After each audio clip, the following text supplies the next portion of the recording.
Hey, good evening, everybody. Good evening, and welcome to Exploring the Lord of the Rings. This is session number 159 of Exploring the Lord of the Rings. Session number 35? I keep forgetting the number. We've been I got 35. 35 is my count, so we'll see. In Council of Elrond. And tonight we get to the confrontation between Gandalf and Saruman. So we are to an exciting moment here in the accounts here this evening. I wanted to start. This week is the last week of our fall fundraiser at Signum University. So I wanted to, of course, talk about that a little bit.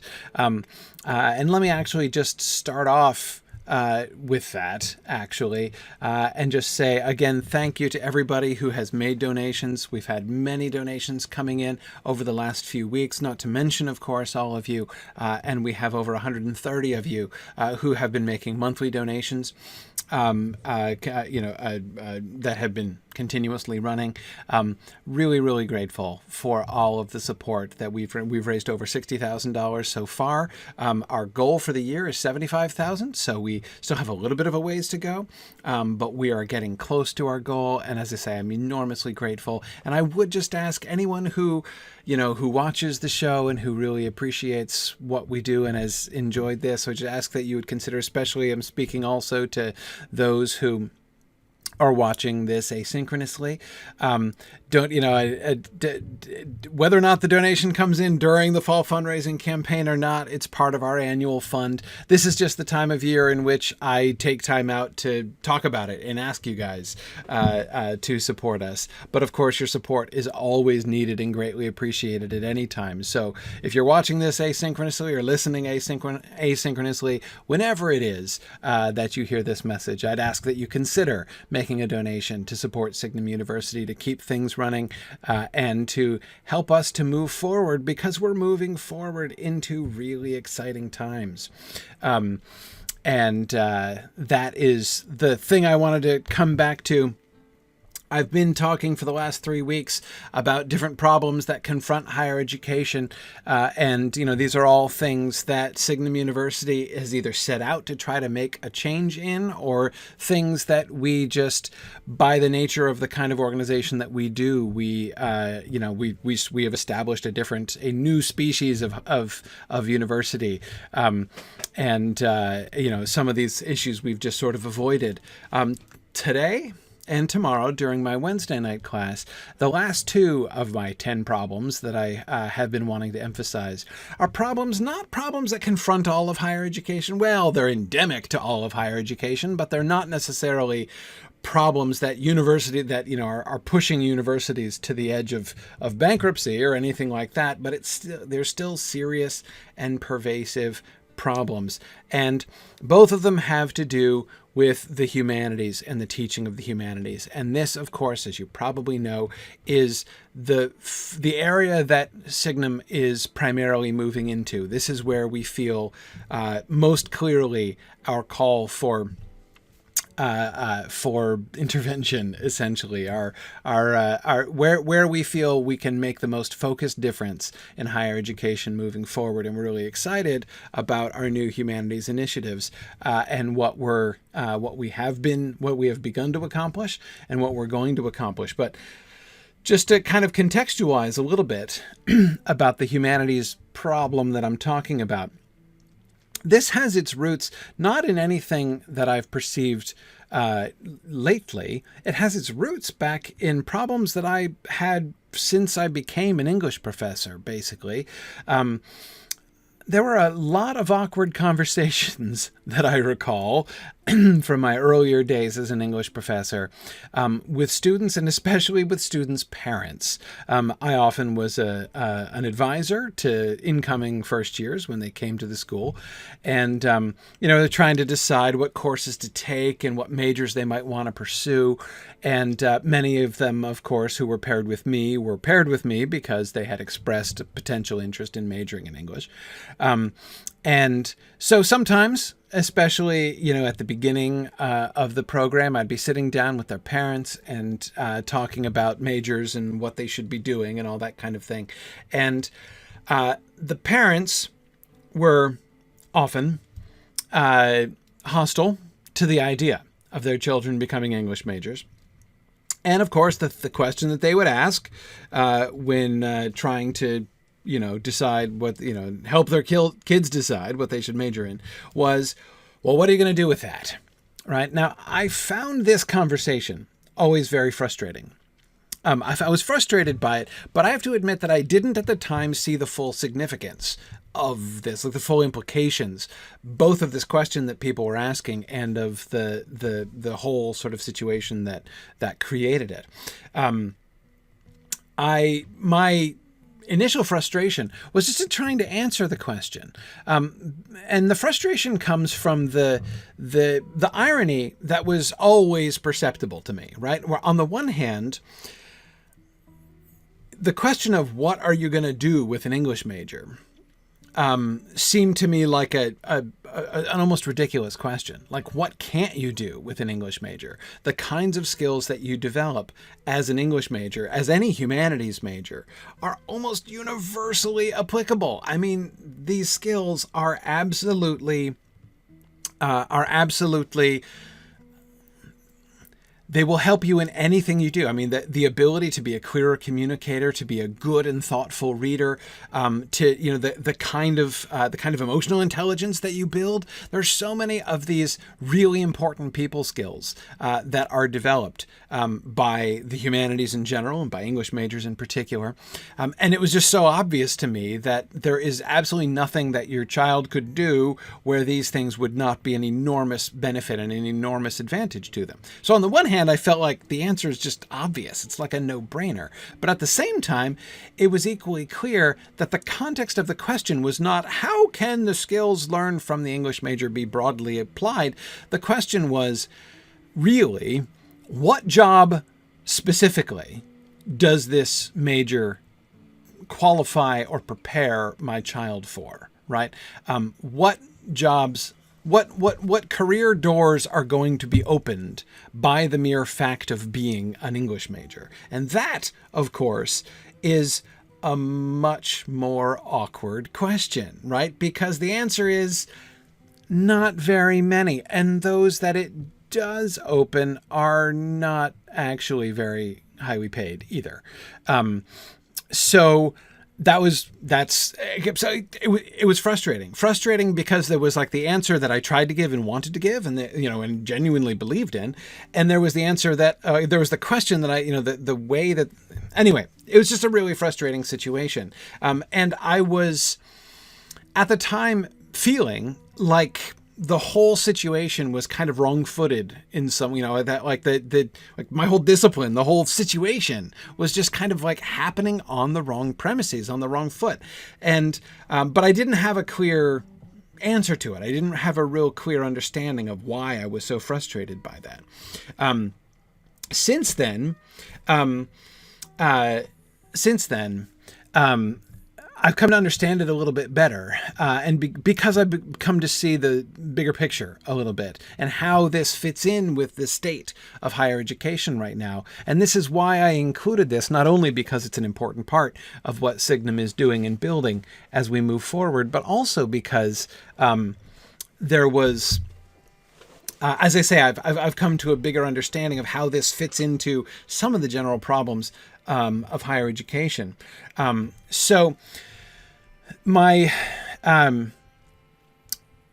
the bigger problem really is that higher education has become increasingly to mean what a higher education degree is, or how it's understood by so many people, is preparation for a particular job. Higher education is simply job training.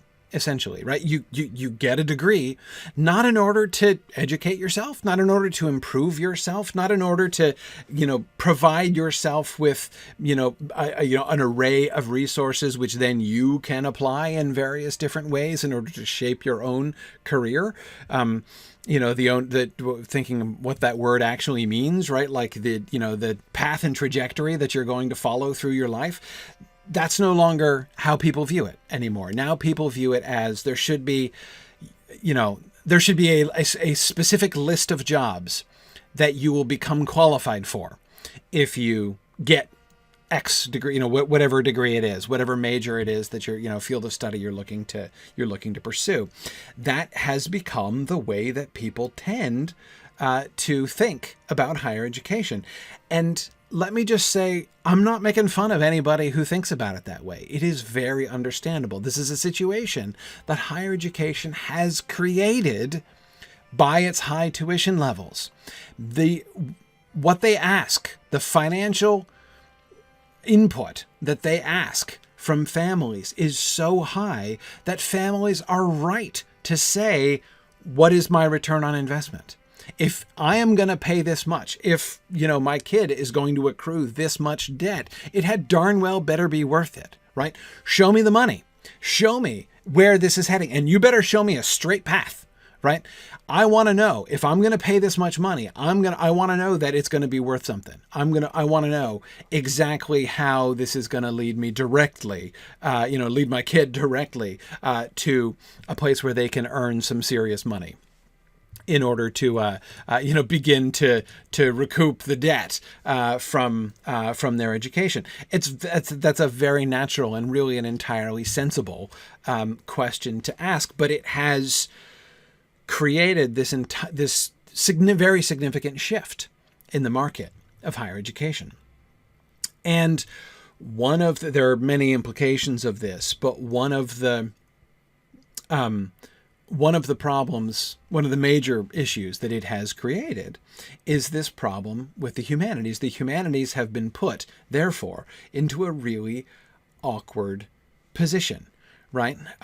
Where they get marked, because now, if that's the question, if your only evaluative question is, show me how this degree that my child is going to get is going to lead my child to, a high-paying job. No, the humanities will never be able to show that, right? That's not how we roll in the humanities. The humanities have never, ever in the history of academic study been designed as the high road to really high-paying, high-level jobs. That's just not how the humanities work. That's not what they're about. We think about what the role of the humanities always was, right? The humanities have always been understood to be essential, right? That's where you start. Go back to the medieval liberal arts, right? The trivium, the first three of the 7 liberal arts, grammar, logic, and rhetoric. This is the humanities foundation, which came first for a reason. Every educated person, every person who was going to go on to have any kind of public life, right? Any kind of public or intellectual career was expected to begin with a foundation of the skills that you develop through the study of the humanities. It's not the end goal, right? Again, nor is it professional training, right? It is this sort of baseline which enables everything else.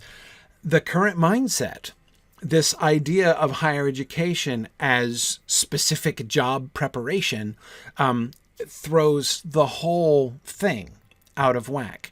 And I'll talk tomorrow night in problem number 10, little sneak preview of one of the implications of that. One of the consequences of that throwing out of whack. But here's the problem.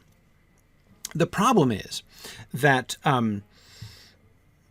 it's not the whole story. The whole story is not just this shift in higher education. The problem is also within the humanities itself. This is not a story of how the humanities are victimized. It's also a problem that the humanities have themselves worked themselves into. If higher education has lost sight of the trivium and its important role, well, so is the humanities. to an extent. The humanities don't like to think of themselves as something like a means to an end, right? They don't like to think of themselves as an introductory course to prepare people to go on and learn other things and do other things. They don't want to think about that way. They want to be an end in themselves, right? And they teach humanities disciplines as if they were an end to themselves. Because you think about it, what do the humanities teach? How does an English major work if you are major in English at some school, especially at a liberal arts school? Okay, how does it work? Well, you study as if literary scholarship is for itself is the point, right? Like the curriculum of an English major. And I'm speaking of English majors because that's what I know best and from my own experience. An English major, the curriculum of an English major is designed to, make a student into a well-grounded literary scholar. As if becoming a literary scholar, as if preparing students to become professional literary scholars were the point of the degree that we're putting students through. But that's not really, what the speech that I tried to give to parents about the universal applicability of the English major, that's the truth, right? The truth is we know that a tiny percentage of the students who are studying to be English majors are going to go pro in the humanities, are going to become professional literary scholars, right? What percent? 1%, 2%, tiny percent of students are going to actually go on and become professionals in that field. The vast majority of the students who are studying English are going to go off and work some other job somewhere else in the world where they will be tremendously benefited by having been an English major, but their English major won't have been preparing them for that. It spent all of its time preparing them to be a literary scholar, which they certainly will not be. So what are we doing? Why are we doing it this way? So as I say, the humanities and the way that humanities programs have been designed are also creating a part of the problem. And so it's kind of not shocking that, although obviously I disagree very strongly when an institution looks at humanities departments and says, you know what, this is not useful. Let's trim down or even cut out this humanities program. It doesn't do any good, right? It's not, on the one hand, obviously, I disagree with that approach. But at the same time, when you accept the structure of the system, it's hard to argue, right? We don't, in fact, need to prepare all of our students to be literary scholars or professional historians or professional philosophers. They're not going to do it, right? And so why should we do it that way, right? Why should we teach it that way? The humanities have, in this sense, been kind of marginalizing themselves, certainly not doing themselves any favors. Signum is building a new humanities program. And it's not just a new humanities program, it's going to be a new kind of humanities program. We are building an applied humanities program, a program in which we will teach and students can enjoy the humanities, a program in which you study literature and history and philosophy because it's awesome and it is fun and you learn a lot and you enjoy learning a lot. But the point of it is not to become a professional scholar in the humanities. We want to accommodate that, of course, as well, because though the percentage might be small, there will be some who will become professional humanities scholars, and that's great. I can testify that that's a fun calling as well. But we want to focus on preparing students for actually entering the world equipped and well equipped with the skills that they learn from being humanities majors. And we want to build a program, an applied humanities program that clearly demonstrates to the students, first and foremost, but also to their parents and also to their future employers, what exactly the students get from studying the humanities. This is the kind of humanities program that Signum University is currently building. Now, if you would like to learn more about this, on Saturday, this Saturday the 17th, I'm going to be giving the State of the University address, the traditional fall State of the University address, where I talk about where we are at Signum and where we're headed. And where we're headed is going to be the particular focus this year. I'm going to be giving something like a campus tour of Signum University from the year 2022. I'm going to be looking a couple years in the future and walking people through what Signum does, what our programs are going to look like and how our programs operate and why our programs operate, what it is that Signum is up to and what we're about, and what we're going to be trying to capture, the kind of institution that we plan to be, and the kind of good that we are hoping to do for people in lots of different places and of lots of different kinds by 2022. So you can join me there. The plan is for that to begin at 1:30 p.m. Eastern Time.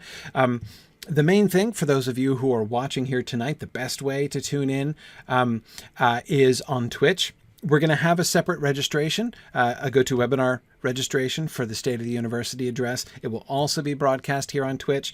That will be the second session of so that day, the 17th, is the day, of course, of our fall fundraiser, end of fundraiser celebration webathon, which I've done for this is, I think, the 8th annual webathon that we've done. It's going to start at when's it going to start? It's going to start at noon. It's going to start at noon on the 17th Eastern Time, noon Eastern Time on the 17th. And it's going to go until about midnight. And we're going to do lots and lots of different things. We're going to do some very serious things where we're talking, like the State of the University address, where I'm going to talk about where Signum University is headed. Before that, we're going to do some open public courses, mini courses from our Signum Path course. So you've heard me talk about our Signum Path program, and our new humanities-based professional development program.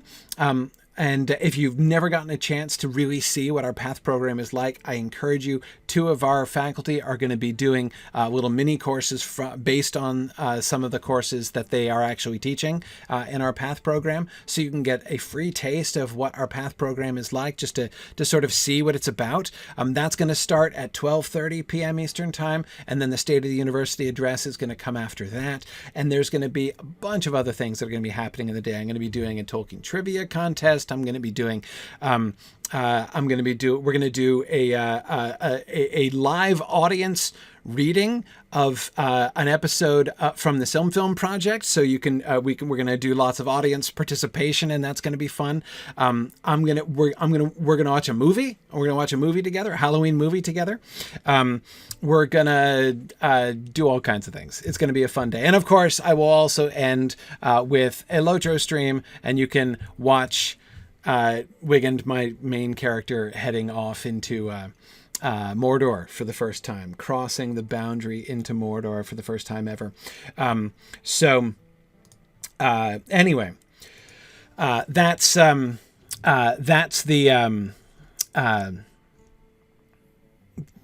all happening on Saturday. Again, it will start at noon Eastern Time, and it will go until about midnight.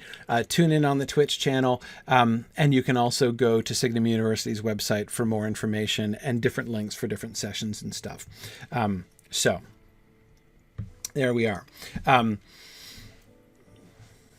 Okay. Cool. All right. That's what's coming up. And thanks for talking about that with me here. Is my character going to run into Mordor as a chicken for the first time ever? No.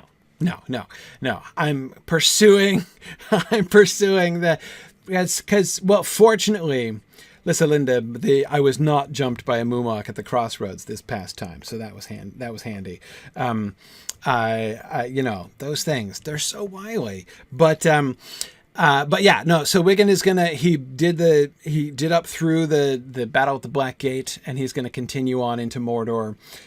So that'll be fun. Angrist, we should do another chicken run sometime. Maybe a chicken run to the Lonely Mountain would be good. The there and Buck again chicken run would be cool.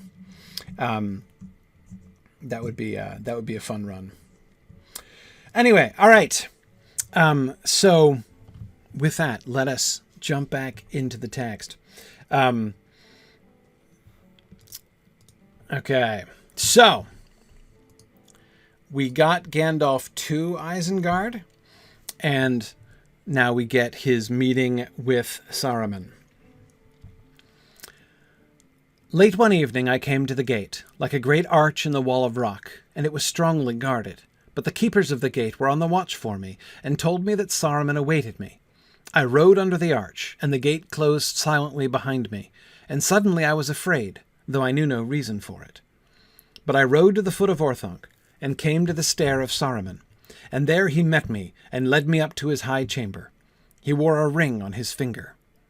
"So you have come, Gandalf," he said to me gravely, but in his eyes there seemed to be a white light, as if a cold laughter was in his heart. "Yes, I have come," I said. "I have come for your aid, Saruman the White." And that title seemed to anger him. "Have you indeed, Gandalf the Grey," he scoffed, "for aid? It has seldom been heard that Gandalf the Grey sought for aid, one so cunning and so wise, wandering about in the lands and concerning himself in every business, whether it belongs to him or not." Okay. Look, what I want to focus on here is the tone from the beginning, right? Not only Saruman's tone, which is pretty striking from the beginning, but also Gandalf's as well. Gandalf begins by suddenly feeling afraid when the gate closed silently behind him, right? He described Isengard in the last passage that we talked about last time, this sort of walled valley in which there is only one door. So it's a trap, right? It's a highly defensible position. And, it's like he has this sort of insight that on the one hand, it was designed, of course, to keep out enemies, but if it had been designed to be a prison, it would also do a pretty good job at that as well, right? He knew no reason for fear, he says, but he was afraid. He doesn't stop to analyze the fear exactly. Now, and here the thing that I would emphasize, one of the things that I take from this is to remember that to this point, everything that he knows about Saruman, his reason has no cause to believe anything ill of Saruman or to suspect anything bad about Saruman.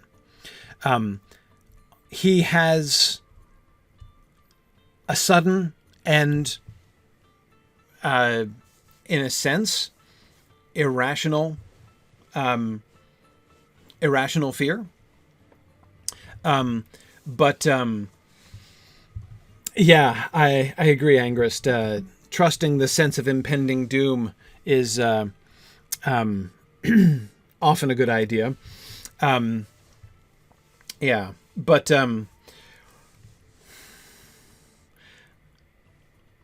I think, again, the thing that I would want to emphasize is that there is no reason for him to think that. Sam, I agree exactly as you said. At the time, he probably slapped himself on the wrist for thinking something like that. Yes, exactly. Like what, he feels afraid and is like, this is Saruman. What cause do I have for fear? Why should I do him the injustice of, giving in to this kind of feeling, right? I mean, and this is, of course, significant, it seems to me, because this is the second time we have seen this issue arise with Gandalf. And of course, the first time it indirectly involved Saruman, and the second time, of course, here quite directly.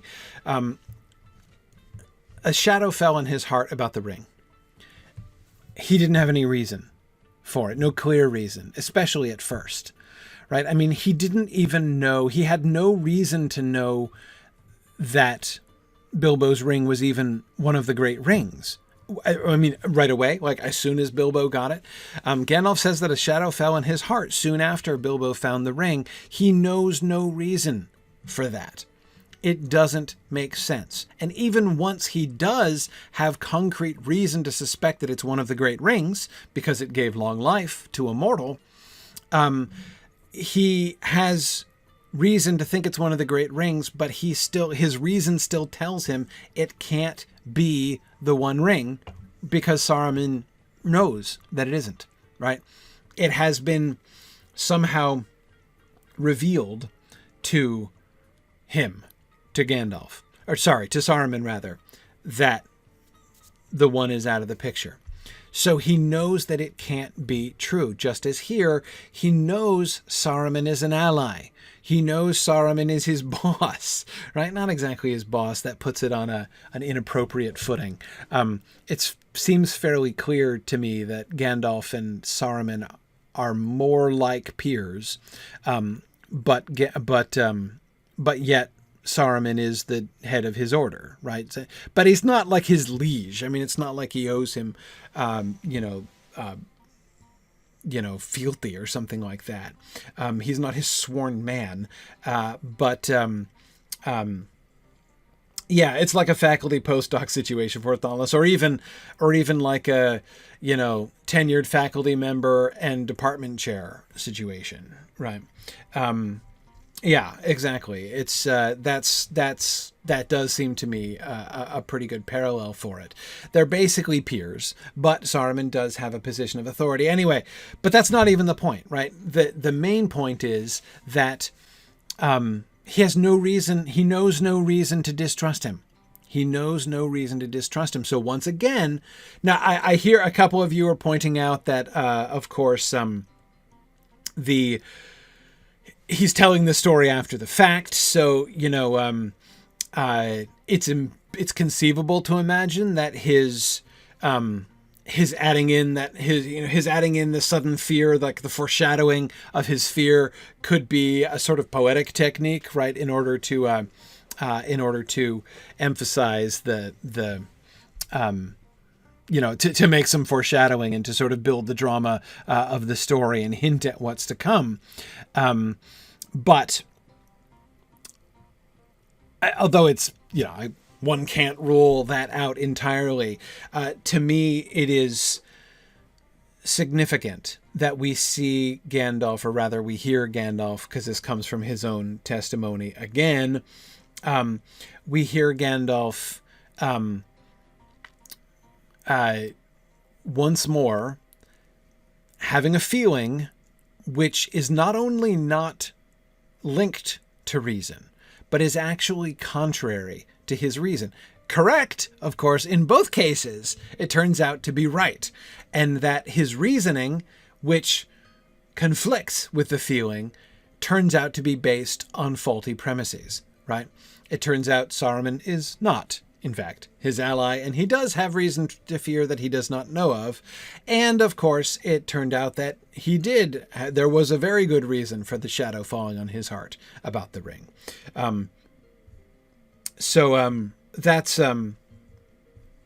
That's interesting. Yeah, Forthalis is asking what would Gandalf accomplish by foreshadowing. Part of it, Forthalis, would just be good storytelling, right? To sort of build this sense of suspense and the dread at the coming treachery in his hearers, but at the same time emphasizing his or their own folly. Forthalis seems to me a really good theory there as well. That if he depicts himself as walking deliberately of his own will into a trap that he really, in retrospect, should have known was coming, that does seem to be the kind of story that he's wanting to tell here, right? He is not making himself look better, right? If anything, he's making himself look worse, because, I mean, you could say that he's saying, and I saw somebody joking about this before, like, the Gandalf being all like, of course I knew it all along, right? Or, I really suspected what was happening. But again, as Forthalis, I think, points out, that doesn't make it better. That makes it worse, right? The story. I mean, his own actions therefore, are even worse if there were some reason to think that he would have or should have known, all along. As Mike said, his making himself look worse adds to the credibility of the story. Yeah, exactly. Good. Yeah, Green Great Dragon says bad storytelling is all of the facts and none of the flavor. Yeah, exactly. But anyway, like I say, this trend is interesting, and especially since, as I say, Saruman is actually involved both times, and that by itself suggests a kind of an interesting pattern, right? His rational mind, his rational analysis of the situations, both of the ring, of this random ring that Bilbo found first, and secondly of his safety in Orthanc, right? Both of those are premised on Saruman, or premised on things that Saruman has taught, right? In other words, these rational structures, which his heart rebels against is not quite right, but with which his heart is not in sync, right? Those things come from Saruman, right? So we have this picture before we begin their confrontation of Gandalf as sort of the intuitive one, and Saruman associated with reason and rationality, right? And of course with false rationality. Mike, I do agree that in some sense, of course, Gandalf is believing something to be true because he wants it to be true. Of course, that's one of the things that Saruman's lies are based on, right? His lie about the ring, based on the fact that that lie was very likely to be accepted, not only because of his own very significant authority, right, that he was wielding in order to get people to believe that, but also because they wanted to, right? He knew that there would be an additional temptation, the relief, they would want to believe what he was going to tell them. So that's certainly true. Oh, hey, Michael, Tobias, great. I don't know if you're new tonight, or I think I don't recognize your name very well here. So welcome. Little tip, shorter. It's harder for me to read a block like that during the middle of class. So shorter things, multiple short things are easier. Yeah.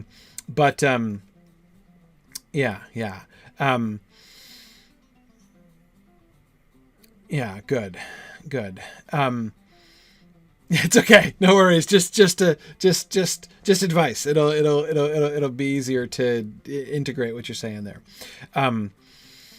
Yeah. Now, I agree, Sarah, that it is a large jump to guess the full situation. It's, saying I was suddenly afraid is one thing. Saying, in retrospect, I should have known that Saruman was a traitor all along is quite a separate thing. Even if he were to stop and give full credence to his sense of fear, that doesn't necessarily mean that from that he could somehow know, or that he did somehow know deep down what the real situation was. As Ardent Crayon points out, Boromir will express a similar doubt before entering Lorien. Similar, not the same, I think. That will actually be an interesting contrast, Ardent Crayon. Indeed, if I don't miss my guess, I think that those two scenes, Gandalf's fear upon entering Orthanc, or upon entering Isengard, and Boromir's trepidation about crossing the border into Moria, into Lothlorien. And I would add to that Gimli's difficulty in crossing the threshold of the Paths of the Dead. Those three sort of threshold moments would be a really interesting comparison and contrast. There are some interesting similarities and some very important differences, I think, there. And that's going to be... Aragorn expresses doubt before Moria. That doesn't feel to me quite the same. Just because there it's a question of, should we take this road or that road, right? They're trying to decide in advance which road would be best to take, rather than standing on the threshold, I had an experience, right? That's the thing that Boromir, Gimli, and Gandalf all have in common there. But anyway, so yeah, and Mad Violinist, as you point out, an element of foresight does come into Aragorn's reluctance, at least during their latter conversation, right? But anyway, yeah. So yeah, I think Arden Crane, I think it's a really interesting point. I think that they're actually quite different. Boromir with Lothlorien and Gandalf with Isengard, but I think it's a really interesting comparison. That would be a really fun moot paper, actually. Yeah. Anyhow, okay, so yeah, but just to get back to my larger point, though, Gandalf's intuition, I guess we could call it, right? This is now not an isolated thing, right? This is now a trend. Gandalf having these impulses, right, which he can't really explain, which are not really drawn from reason, which are not drawn from evidence, but which he just sort of has, right? Even when they're opposed to reason, are often correct. Now, that's not necessarily true of everybody. We can't generalize that. But it does certainly seem to be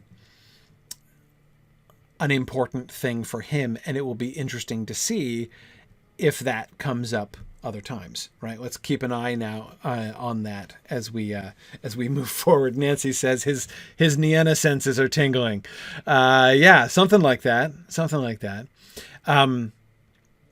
But I rode to the foot of Orthanc, right? I did the sensible thing. I didn't give in to my brief fear, and instead, I went ahead and did what I came to do. I rode to the foot of Orthanc and came to the stair of Saruman, and there he met me, and led me up to his high chamber. He wore a ring on his finger. Nothing. So that first sentence is quite normal, right? He rode to Orthanc. Saruman came to meet him. Totally normal, right? Led me up to his high chamber. Not strange. Saruman doesn't live in Orthanc by himself. We know there are guards on the gate, and as of course several of you pointed out, almost certainly those are not orcs, right? Gandalf would probably have twigged that something was wrong if he saw orcs guarding the gate. So the guards on the gate are doubtless men. But anyway, he's not alone in Orthanc, right? So that Saruman would lead him to his high chamber doesn't seem strange at all, right? That's going to be Saruman's private study, essentially. And so that after summoning him urgently to Orthanc in order to share with him whatever it is that he has learned or whatever device he has devised for the stopping, thwarting, resisting of the Ringwraiths, that Saruman would bring him straight to his study seems perfectly logical, right? And then we just get that one sentence, he wore a ring on his finger.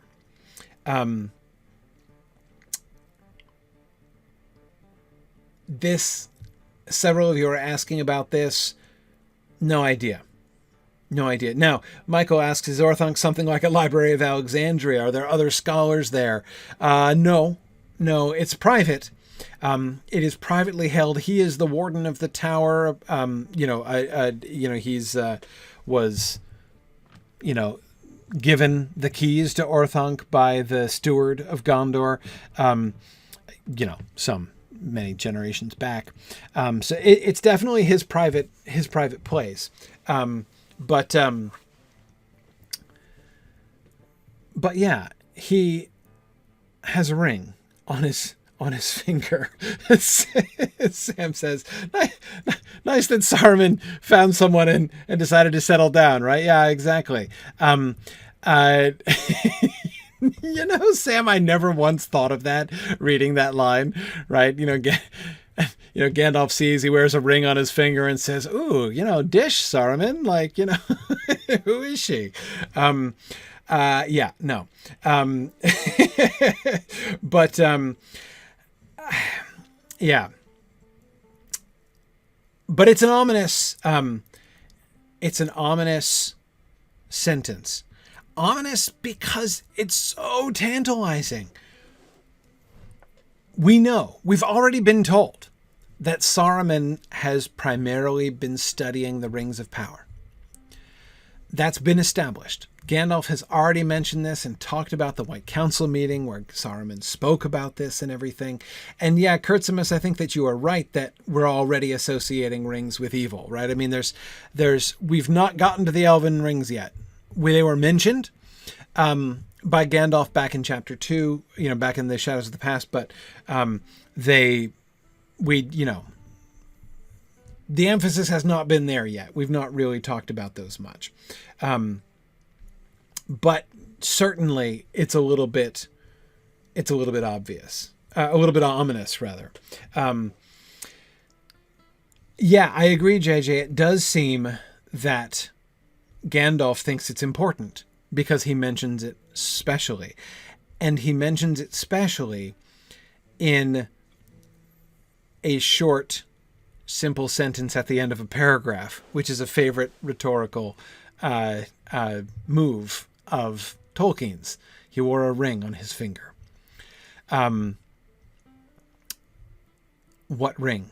What does Saruman's ring do? It clearly does something, right? We will see Saruman calling himself Ringmaker. We don't know what his ring of power does or is meant to do or how well it works. But Gandalf's ring is hidden. We have no idea about Gandalf's ring. Yeah, Michael, I agree that it does seem to be important that nobody can see the Elvish rings unless the wearer chooses to reveal that fact or the other person happens to be. Because Frodo is a ring bearer and has gained a certain stature from that, Galadriel will tell him that's why he can see her ring. Gandalf can see Saruman's ring. Is it a concealed ring? Is this a ring that he's never noticed? I think it's a ring he's never worn before. And no, Angrist, we never learn. Tolkien never says, this is one of those, this is in that category of completely untold stories, on Tolkien's part. It's possible that Saruman's ring is one of the lesser rings. That's possible. I think it more likely that Saruman made this ring himself. He does call himself Ringmaker, so presumably he's had at least one success, and I've got to think that's the ring that he's wearing, right? He's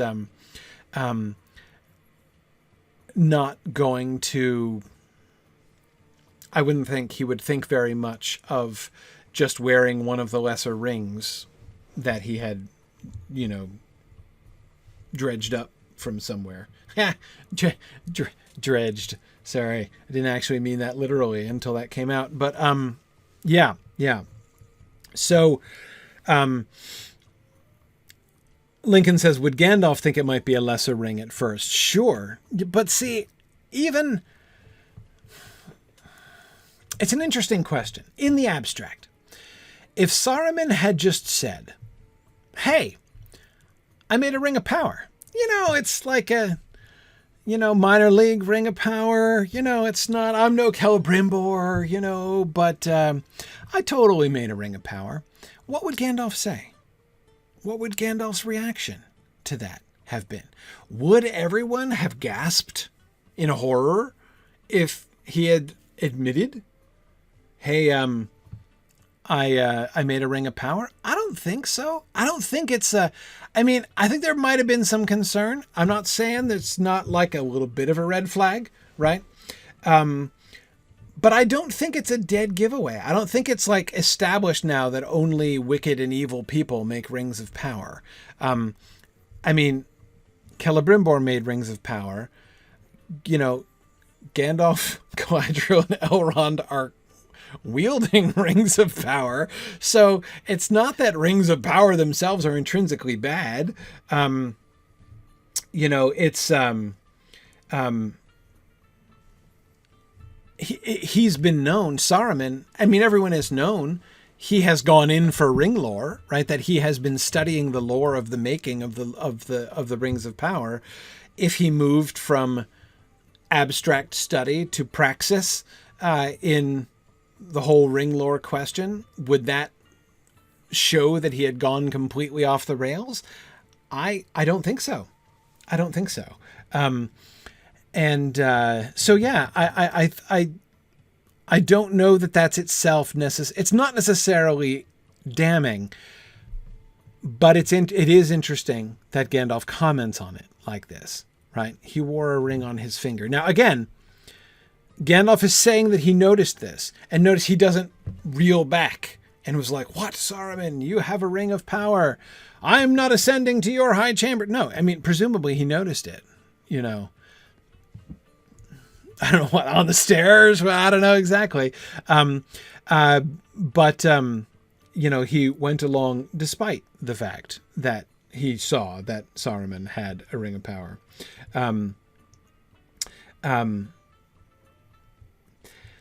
Yeah. So Fourth Dauntless, when it comes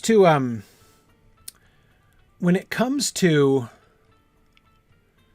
wild speculation concerning which there is no clear evidence of any kind as to what Saruman's ring might do, it's not that I'm afraid to go there, because goodness knows I'm not afraid to speculate wildly with no evidence. But I think, Tomas, by the way, JJ, I do suspect that in retrospect, Gandalf is pointing out the ring because he noticed it beforehand, but he only understood its full significance in retrospect. So I think that that's why he's pointing it out, so that his listeners can have that same experience. What does the Ring of Power... If you were Saruman, what would you want your Ring of Power to do? Angrist and... somebody else was suggesting Emily were both suggesting that it sort of amplifies the power of his voice. That I can easily imagine. I can easily imagine Saruman making a ring that he already exerts his power to establish power over others, to establish a kind of dominance over others. So he is, and he's doing this in a big way, right? Not just in private conversation. There are two things that Saruman is doing with the power of his voice now, which are different than he's ever done before. One, he is exerting power either by proxy or over long distances, right? What is happening to Theoden is Wormtongue, but Wormtongue is somehow empowered. We'll get to that, right? We'll get to Wormtongue, and we'll see what we think when we come there. But something is happening with Theoden, and Saruman is somehow at the root of it, right? So that's one interesting thing that we see. There is the snare that Theoden is caught in is one thing which does not seem to be a thing that Saruman has done before. The other thing is that he's not just trying to influence other people that he's talking to. He is influencing people and nations, right? Like the way that he brings the Dunlendings into his service, right? He is recruiting on a large scale. And again, so far as we know, that is not really something that has happened before in Saruman's experience. So that makes me wonder. That's what makes me think that you might be right, Angrist and Emily, who are both suggesting that he's using the ring to sort of augment his normal power, his normal persuasive power through his voice, and applying it in new ways. The kind of hold that he is attempting to establish over Rohan, and which he seems to have established, at least to some extent, in Dunland, is new and is different. So, or at least, again, he's never done it before. Does it prove that he never had that power before? No, it doesn't prove that at all. But we have the sort of correlation, right? The correlation between him exerting his power in newer and bigger ways than he's exerted them before, and also he made himself a ring of power. Those two things are correlated together. That doesn't prove causality, but there we go. It is possible, Bricktails, that the ring of power has something to do with his Uruk-hai breeding program. That is possible. Yes, that... Right, yeah, Trifle is saying it reminds him of the hold that Sauron has on his armies, to the point that some of Sauron's orcs kill themselves when Sauron's hold is removed. Yes. Right, like that. Like that would be a kind of thing that he might want to emulate. Yeah. So that seems to me as totally groundless and evidence-free speculations are concerned. That seems to me a reasonably good one. I wonder, Mike is thinking, could it maybe help him assert control over his Palantir? Or Mike, could it be designed to help to defend him? That would be my second choice.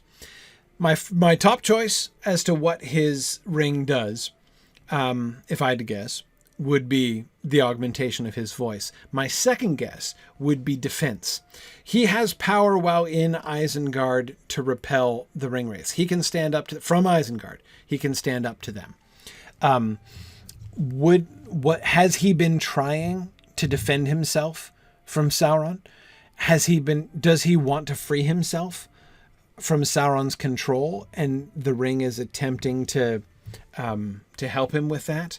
I'm not sure. I think that's yeah, exactly, Matt, just that. So yeah, that's also possible. It's kind of a distant second for me, but that would be my second guess. But just, again, trying to associate the power of his ring with anything else that's mentioned about him, essentially. But, okay, anyway. Now back to their tones, to the tones of their words. "So you have come, Gandalf," he said to me gravely. "So you have come." What kind of an opening is that? "So you have come."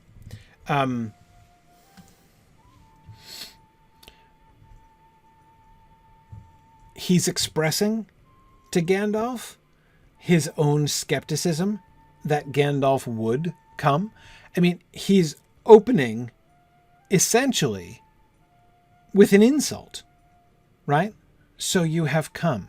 Oh, you came after all," right? When someone comes to you for aid, right, to acknowledge that by saying, "I'm surprised you came," right? "I didn't expect that you would actually be so wise as to come."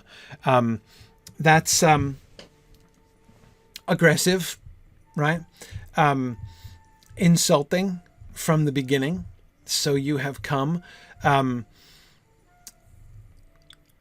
The contrast between the gravity of his tone and the cold laughter that shines in the white light in his eyes makes it clear, seems to me to make it clear that he's toying with Gandalf. So you have come, Gandalf. Because again, the words there it's not just a mock, right? It's not literally the same thing as saying, I didn't think you would come. I do think that's a subtext of that statement. But explicitly, what on the surface he is saying is, the moment has arrived, so you have come, right? I mean, if you followed that up with a cheerful smile and a hug and said, just as I hoped you would, it would sound perfectly fine, wouldn't it? Right? So this kind of grave celebration of the moment, right? Yet with that undertone of mockery. And then the contrast, right? He is making fun of Gandalf, from the get-go. Yeah. Exactly. Valori says, oh, look who shows up for Thanksgiving after all these years. Yeah, exactly. Whereas Lepilia says, like when a teenager comes out of their room, oh, you've come out to join us. What a surprise. Yes, exactly. I have heard exactly that kind of thing in my house. Yeah. And Arden Cran, I agree. I think that there is another subtext of the cold laughter of, you actually fell for that. You're even dumber than I thought. There's a triumph there, right? A mocking triumph. I suckered you into coming and you fell for it. But Gandalf's response, yes, I have come. I have come for your aid, Saruman the White. And that title seemed to anger him. What is Gandalf's move here? He's speaking very formally. Yes, I have come. I have come for your aid. Who talks like that? Under what circumstances does somebody talk? Gandalf doesn't normally talk like that. Yeah.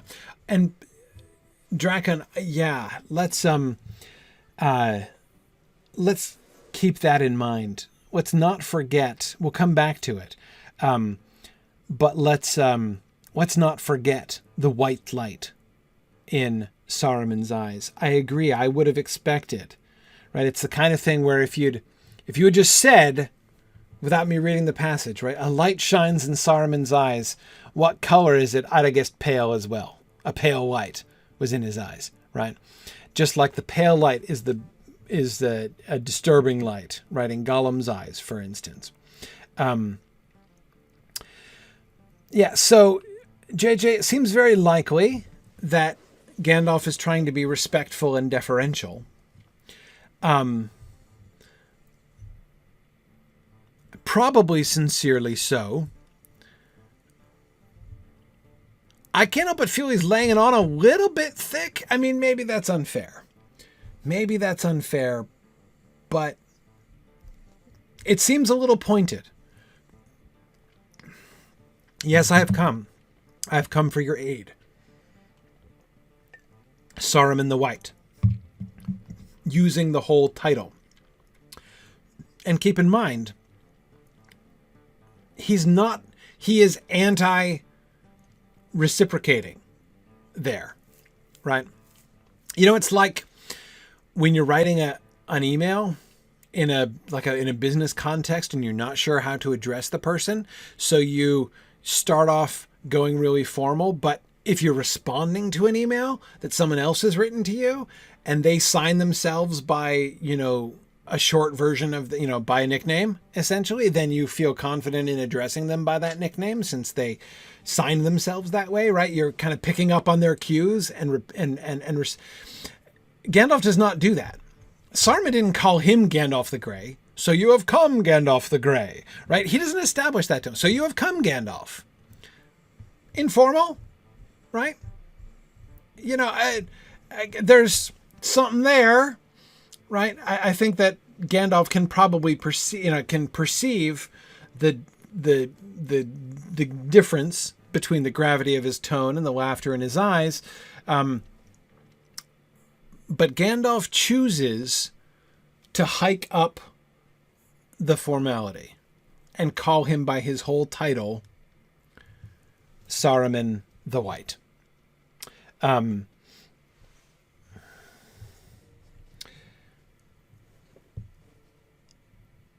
Yeah, Michael says it's a correction for his unease. That seems very likely to me. Now, Rowan, that's a really good question. Pointing out that Saruman is calling him Gandalf rather than Mithrandir. I don't know how much to read into that. Because we don't really know what the wizards call themselves among themselves. That Gandalf uses those names, that is, Gandalf and Saruman,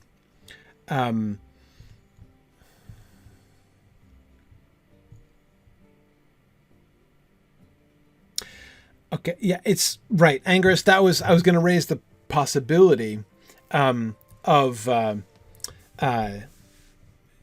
narratorial revisionism for clarity, that Frodo as narrator is using those two terms. But I think that there's another explanation. Saruman is that wizard's name among the Rohirrim. That is, it's his local name, essentially. Exactly as you say, Curanir is what the elves call him. He doesn't call him Curanir. He calls him Saruman. Saruman is how he's known locally. Gandalf is how that wizard is known locally in the north, which is where he was. In other words, he is known as Gandalf in his lurking place in the Shire, which Saruman knows is from whence he summoned him, right? So it is possible that name, so you have come Gandalf, could perhaps even be pointed in that way. He is referring to him by his name in the north, by his name among the hobbits. Which seems perhaps not an accident. And when Gandalf responds, he responds to his name with his name here among the Rohirrim, here in this kingdom. And Matt, yeah, he does seem to be primarily known as Saruman in Gondor as well, which is itself an interesting thing, isn't it, Matt? It kind of suggests to me that, goodness, I'd almost point to it as an example of lore waning in Gondor, right? Not only because they're not using the Elvish name for the wizard, but are instead using the local name. But even the fact that if they associate, I mean, they could easily, on the one hand, they could easily be forgiven. The people of Gondor could be forgiven for associating Saruman with Rohan, because he's really far away from Gondor. All of Rohan stands in between them. So he's kind of a Rohan guy in a sense, right? So that they would think of him as Saruman would make a kind of sense. But of course, his place is a Gondor place. But of course, Orthanc has ceased to be, not only has Orthanc itself ceased to be really Gondorian property for centuries, it's not only that, but their realm doesn't really reach that far anymore, right? Calenarthon was basically abandoned. So the only reason that they have any pull at all is because their friends the Rohirrim live there now. So, as a sign, a kind of a sign that the influence of Gondor is shrinking, and even their own picture of themselves is shrinking. Yeah. Now I agree, Michael. They wouldn't be having the conversation in Westron? Probably, though. Maybe they would. I don't know. Maybe they would. It's possible that they would be having the conversation in Westron.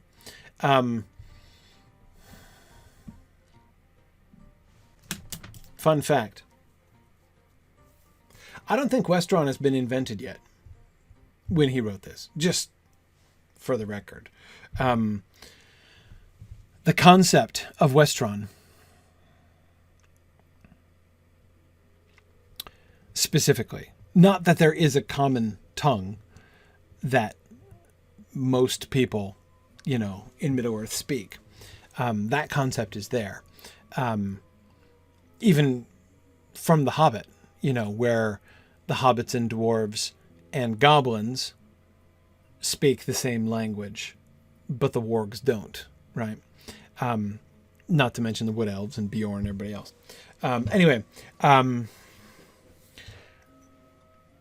So yeah, Westron I don't think exists yet.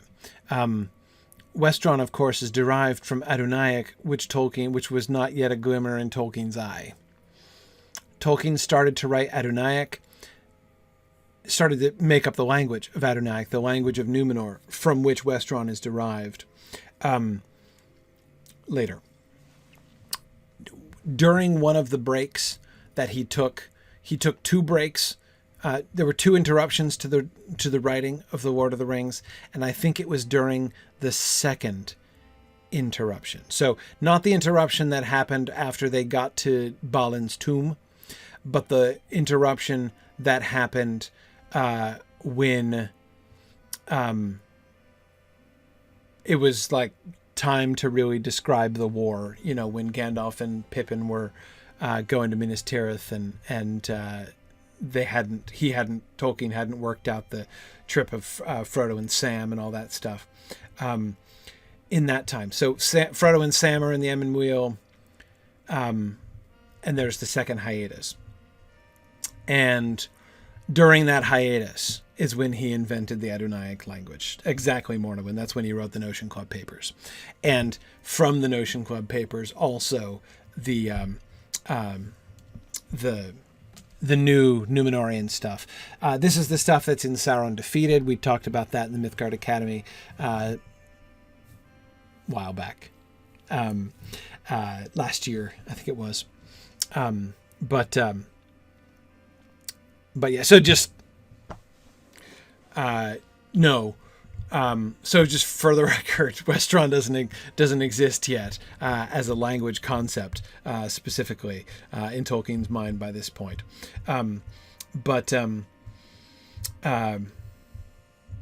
So good.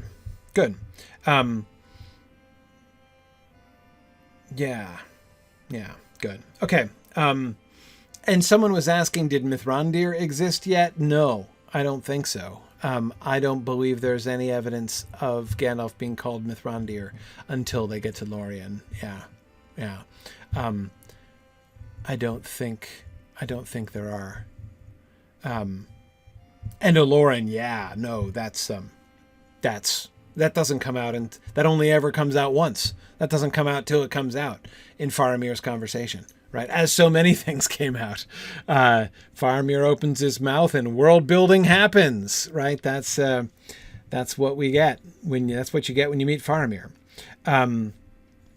So yeah, Emily, that's where we get it. Faramir tells Frodo a secondhand account of Gandalf explaining his names to Faramir. So that's when we get that. And why, of course, we know so little about Incarnos. Nancy wants that on a t-shirt. Faramir opens his mouth and world building happens. Yeah. Yep. Okay.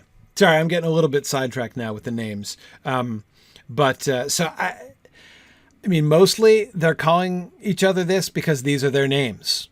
I mean, they don't have other names yet. I don't think there's any reason to think that either one of them has other names at this point. But looking at it in retrospect, after their other names are established, I still think it forms an interesting kind of pattern. especially if, and it works for me especially well, I think, if the association of the Gandalf name is made with his lurking place in the Shire. Okay, good. Yeah, Matthew is confirming my sense that Mithrandir did not appear in the text until Lothlorien. Yeah, I was pretty sure of that. Okay.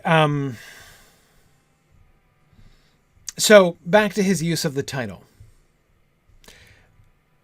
He's uncomfortable. He perceives that there's something happening.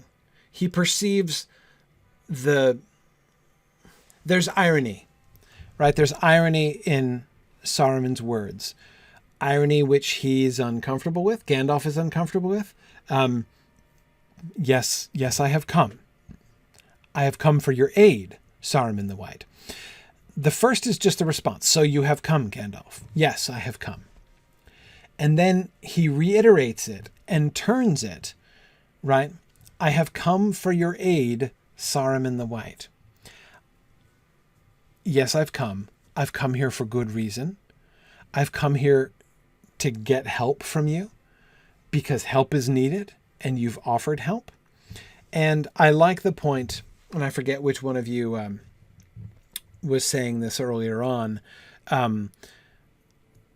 by calling him Saruman the White, it's almost like he's trying to remind Saruman of who he is, right? I like that. You are Saruman the Let me clarify for you, sir, what's happening here. You're Saruman the White, and I'm coming to you for aid. Yeah, it was Evil Dr. Cannon. Yeah, great. Interesting. Brandon is remembering his words to Bilbo, Gandalf's words to Bilbo. I haven't come to rob you. I've come to help you. Yeah. That would be an uncomfortable, or Brandon, is he looking for that kind of reassurance from Saruman here? Yeah, but, right. Ambrosius is wondering, you still are Saruman the White, aren't you? Right.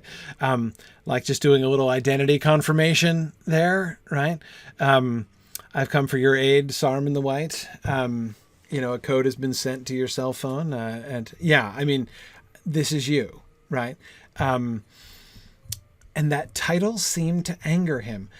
Gandalf's impulse to add the title pays off immediately, right? The use of the title angers Saruman. Was he testing him here?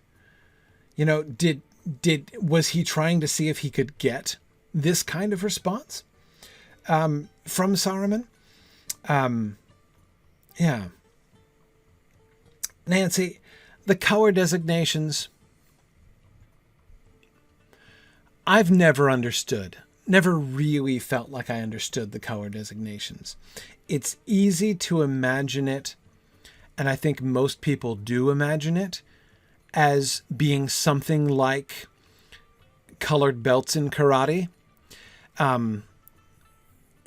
You get your brown belt and then your gray belt and then your white belt, apparently, if you're a wizard, right? That's the natural way in which a lot of people seem to accept the titles, right?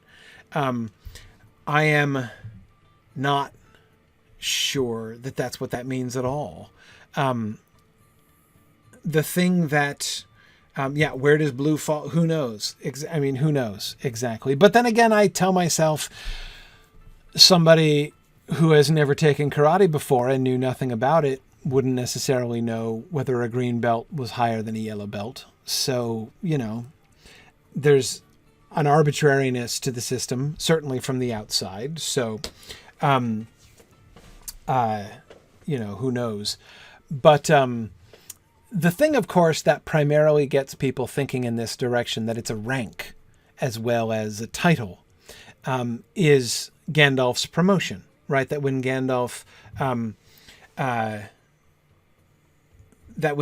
comes back, he is the White now, right? And so therefore it seems pretty clear that the title the White means the one who is the boss. So gray must mean, therefore, the one who is not yet, but fairly close to the boss. And I think that that's possible. But I'm still not 100% sure that that's exactly what it means that Gandalf comes back as Gandalf the White. Yeah, Michael, exactly. But I'm not sure that it's exactly a promotion.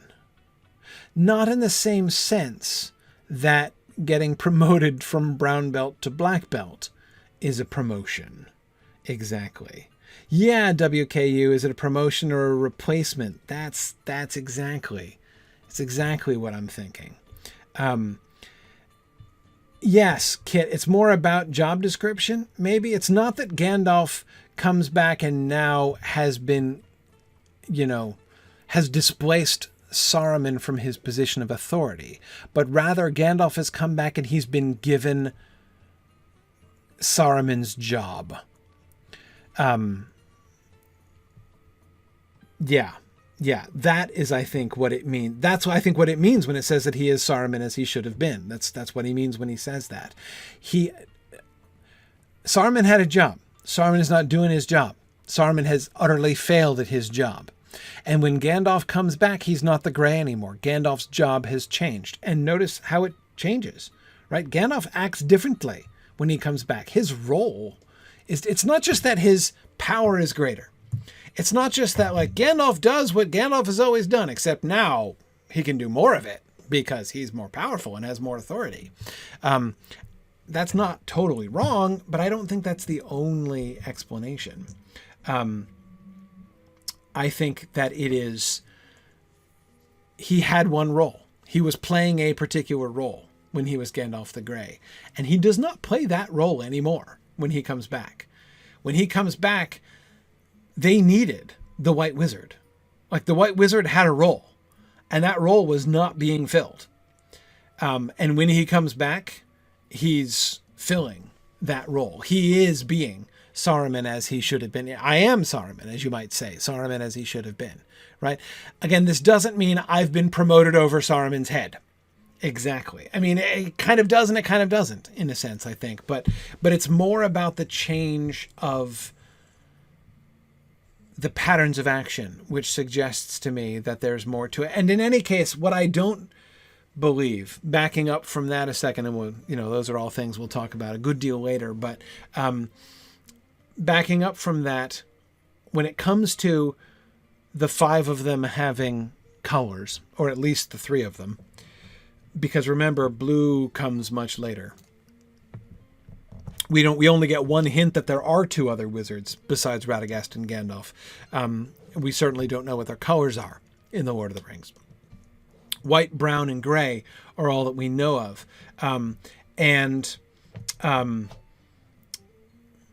Yeah, as Matt says, it should be noted that Saruman had resigned from his post as well. Very true, right? So that the post of White Wizard was technically vacant, as Saruman had not only failed at, he didn't just get fired, he abdicated, right? Yeah, absolutely.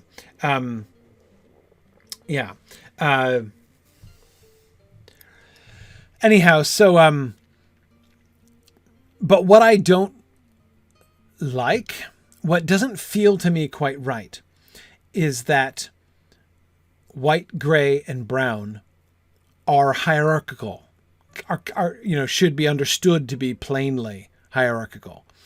And I mostly say Gandalf doesn't show any indication that he sees Radagast as his inferior, right? Radagast, the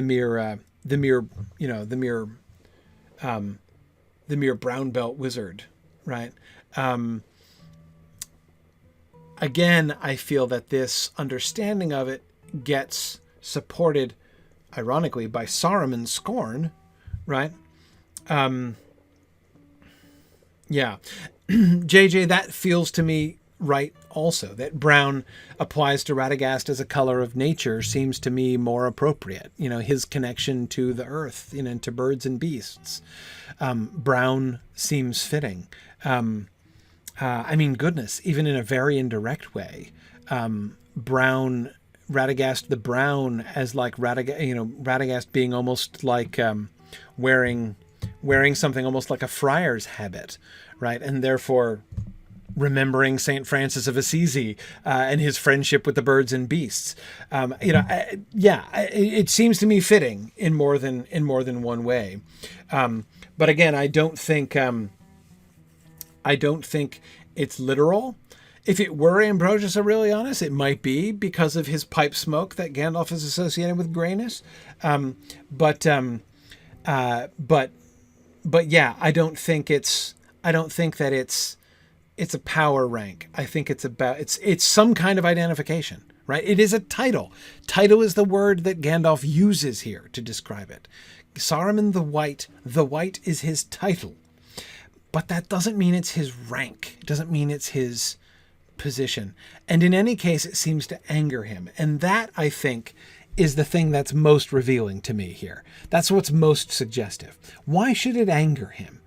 If the white means head honcho, right? If that means you are the most powerful wizard, you are the boss wizard, why should he be angry to be called the white? Saruman is going to be heaping scorn on whiteness itself,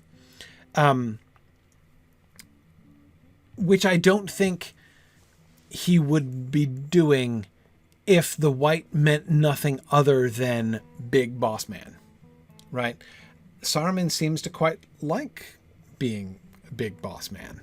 And if Gandalf's words, "I have come for your aid, Saruman the White," meant nothing other than, "I have come for your aid, O great master who is far superior to me," I don't see that angering him.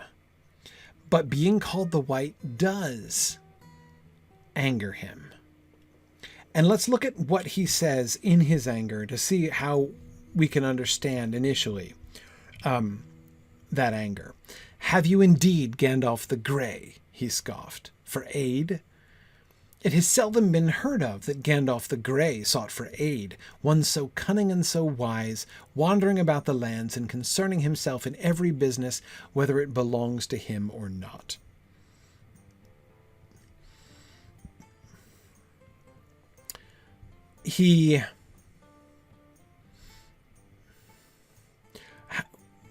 What is his anger showing him? Showing about him here? He emphasizes Gandalf's grayness, Gandalf's title. Now, again, I can totally see how this fits. If you want to hold the idea of the colors as merely a sign of rank, that he's emphasizing his rank as a way to emphasize that Gandalf is inferior to him, right? Have you indeed Gandalf the Grey, Gandalf the not white, right? Gandalf the lesser than white is one way to read his emphasis on his title there, right? Of course, he's emphasizing the title because he's throwing it back at him. He's echoing, just as Gandalf failed to echo Saruman's communication level, right? His familiarity level. Saruman is now satirically reciprocating Gandalf's level of formality, right? But he's not just calling Gandalf by his title, he is mocking him for his title. And you can hear that again in the repetition of it. Have you indeed Gandalf the Grey? Yeah, Emily, I think that that's really an interesting way to think about it, that he's going to be revealing that he sees white as a beginning and he has higher aspirations, right? So being called the White, again, it's clearly not a title like Grand Master or something like that, like you are the top of the heap, because he sees it only as a stepping off point, right? This is, he's moving on to bigger and better things than merely being the White. So again, that's why I can't see it as a sign of obeisance by Gandalf, or else Sauron might have turned that differently, right? He doesn't say to Gandalf, "You're darn right I'm Saruman the White," right? I would think so, right? Glad to see you have such unaccountable and unexpected good manners, Gandalf the Grey, right? Is the way that you might expect him to retaliate if the white merely meant Mr. the Boss of Me, right? Yeah.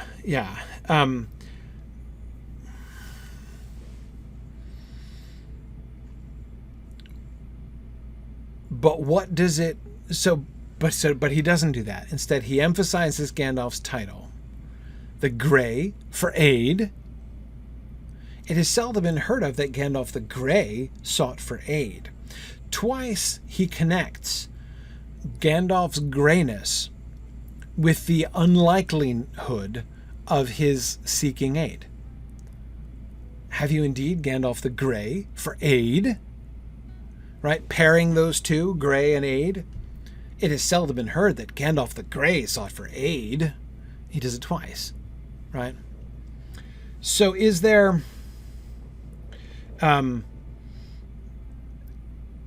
something?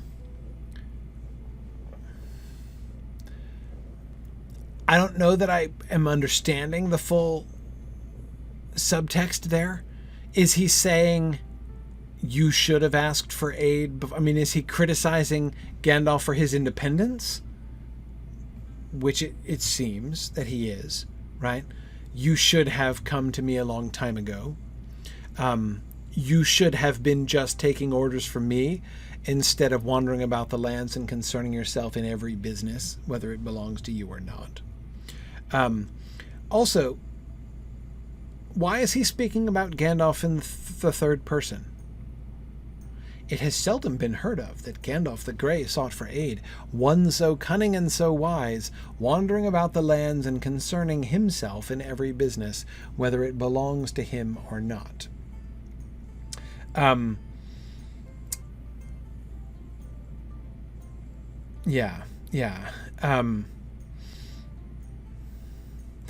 Sarcasm? Yeah.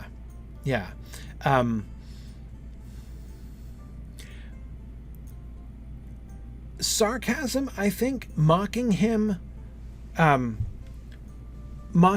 for his formality, in part, right? To speak of someone in the third person is an extremely formal way to talk to them, right?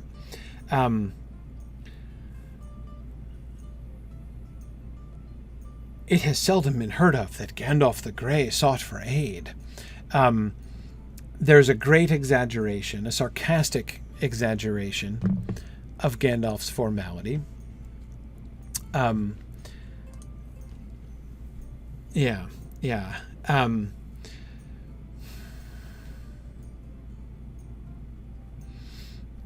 Notice the same, he's, again, with what sounds like sarcasm,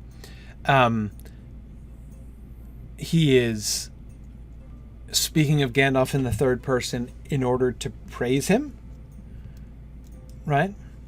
One so cunning and so wise, wandering about the lands and concerning himself in every business, whether it belongs to him or not.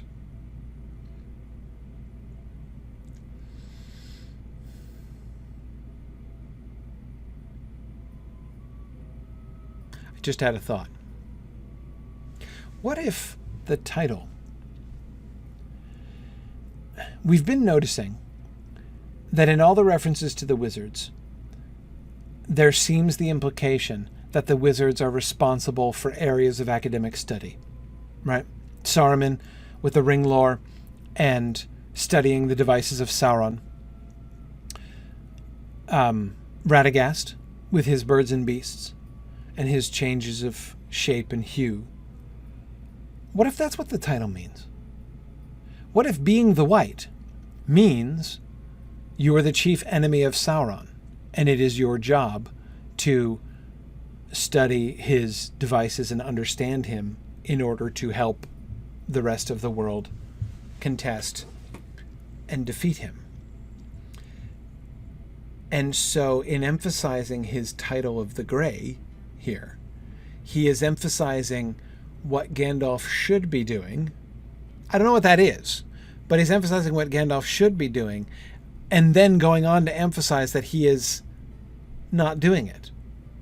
Or rather, he's exceeding his remit, right? He's wandering about the lands, concerning himself in every business, whether it belongs to him or not. The implication is there is some business that belongs to Gandalf. I don't know what exactly, but Gandalf is not staying inside his boundaries. Yeah, fireworks, perhaps. Yeah. Now, Sam, just because Saruman is the king of neglecting his role does not mean that he would not criticize Gandalf for neglecting his role, right? In fact, if my experience in academic politics has taught me anything, it is that people are most likely to come down most harshly on their colleagues for things of which they are guilty themselves. The people who are most harsh on junior colleagues on a tenure committee are most harsh about their publication records when they come up for tenure are the people who have published least. That is almost always true. So, yeah, as Valori says, accusation is often a form of confession. Yeah. Yes, and the best way to deflect from your own faults is to point out someone else's. Absolutely.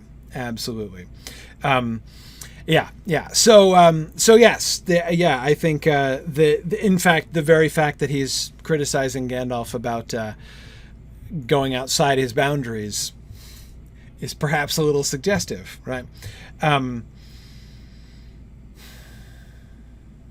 Yeah. So Freebird is speculating. Freebird is speculating that Gandalf is doing his business, and the Grey means he is to work behind the scenes and know things, so Saruman is insulting the very position. I wonder. That word belongs is important. Whether it belongs to him or not. Doesn't that seem like a very conspicuous word? Again, the implication is there is business that belongs to Gandalf. Presumably as the Grey, right? Whatever his area is. Does Gandalf exceed his remit? Does he concern himself in every business, whether it belongs to him or not? I believe it. I don't know exactly what his remit is. I mean, again, we can draw some conclusions, but what does Saruman think his remit is?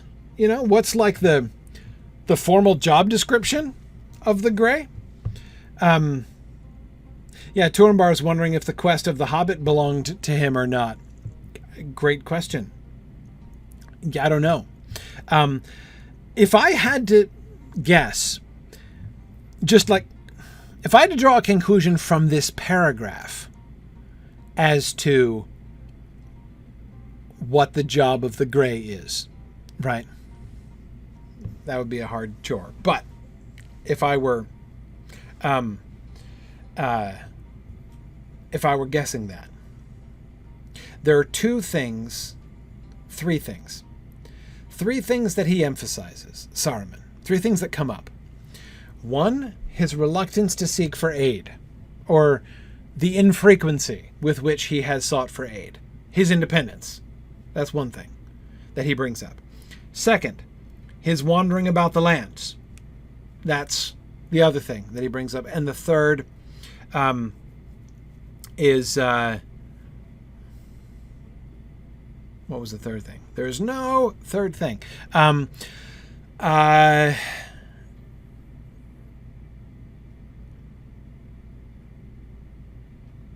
guess the word business. which again suggests to me that there is some business that belongs to him appropriately.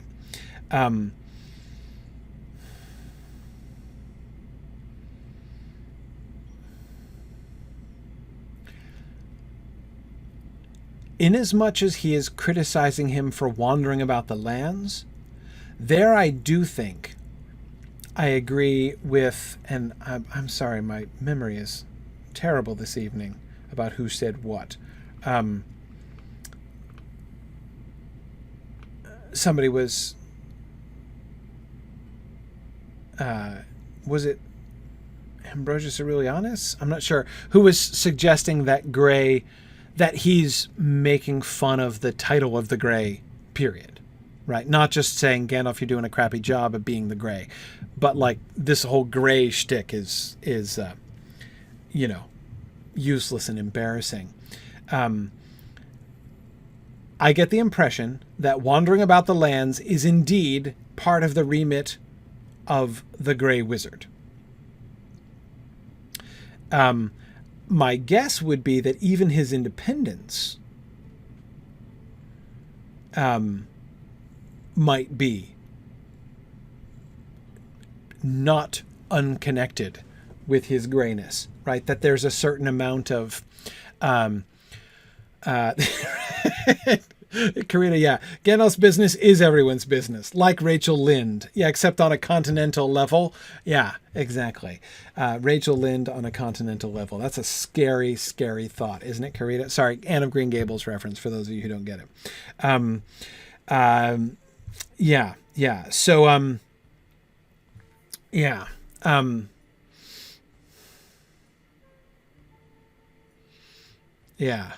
Yeah. Curtis says, Gandalf's card says, my business is your business. It's a little better. It's a little less creepy than saying your business is my business, right? But,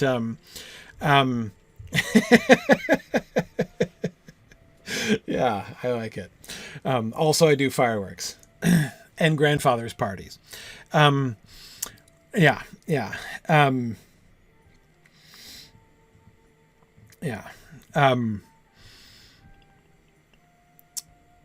Okay, let's see.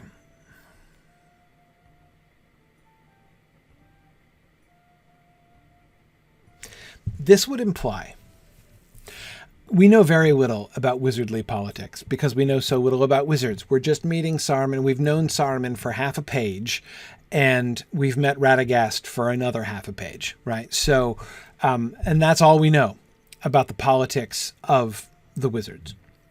But fearlessly drawing conclusions from those two half pages, Gandalf appears to be... Saruman has identified Gandalf as his most serious threat. That I feel fairly confident in concluding for several reasons, right? First, because it's Gandalf that he ensnares. He doesn't bother to ensnare Radagast. He doesn't hold Radagast prisoner. He doesn't even he doesn't even try to convert Radagast. Radagast is clearly, in Saruman's eyes, a non-factor. Gandalf, however, appears to be a threat. Enough of a threat that he's going to bring him in and try either to convert him or to imprison him at the very least. He needs to take Gandalf out of operation. And he wants information from Gandalf as well, of course, as we will also hear.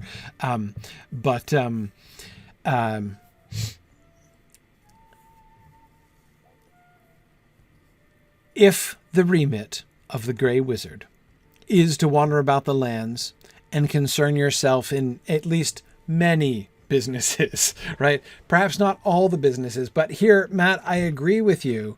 I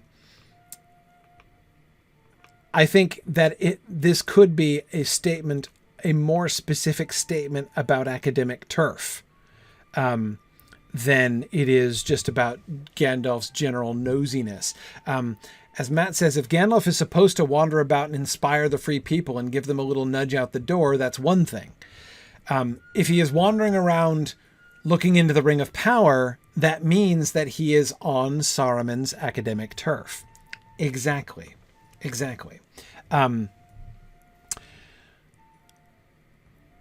If Gandalf, and Saruman has some reason to think that he has been, if Gandalf has been tampering in Ring of Power related researches without consulting him, Saruman, that's a turf issue. That is certain. Whatever business may or may not belong to Gandalf, that is the business that certainly does not belong to Gandalf. That is Saruman's job. And this, of course, would be another way then to understand his emphasis on the word grey. Have you indeed, Gandalf the Grey? Wait, yeah. Whose job is it to, follow leads about rings of power? Yeah. Oh, wait. That's the White Wizard's job, isn't it? The White Wizard is supposed to be looking into the designs of the enemy and attempting to thwart him and understand his rings of power. Not the Grey Wizard. And certainly not the Grey Wizard with no consultation with the White Wizard. And that, I think, would explain why he is emphasizing the connection between Grey and aid, right? Have you indeed for aid? Wait, hang on. You're consulting me? You've come to me to consult me about, let me make sure I'm sitting down, right?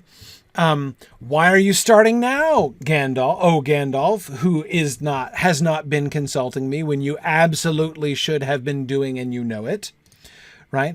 When you have not only not been seeking my aid, which I might have given you in your researches, you didn't have to go to Minas Tirith. You could have just come to me. I'd already done the Minas Tirith research, right?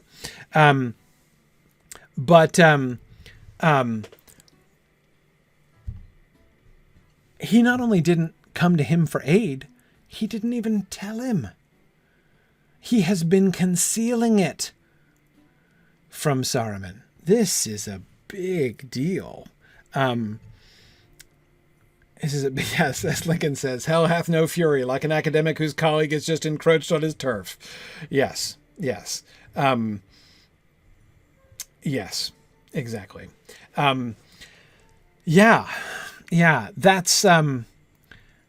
that paragraph is making a lot more sense in that context. Again, not that he's emphasizing Gandalf's inferiority to him by calling him the Grey, but emphasizing, wait, what was your job description? Oh, yeah, your job. So in the course of doing your job, which I'm going to describe slightingly as wandering about the land and concerning yourself in things, right? And I'm going to do that in the context of an exaggerated and sarcastic, so cunning and so wise compliment, right? But you've been doing this. You've not been seeking for aid. You've been crossing over into my turf.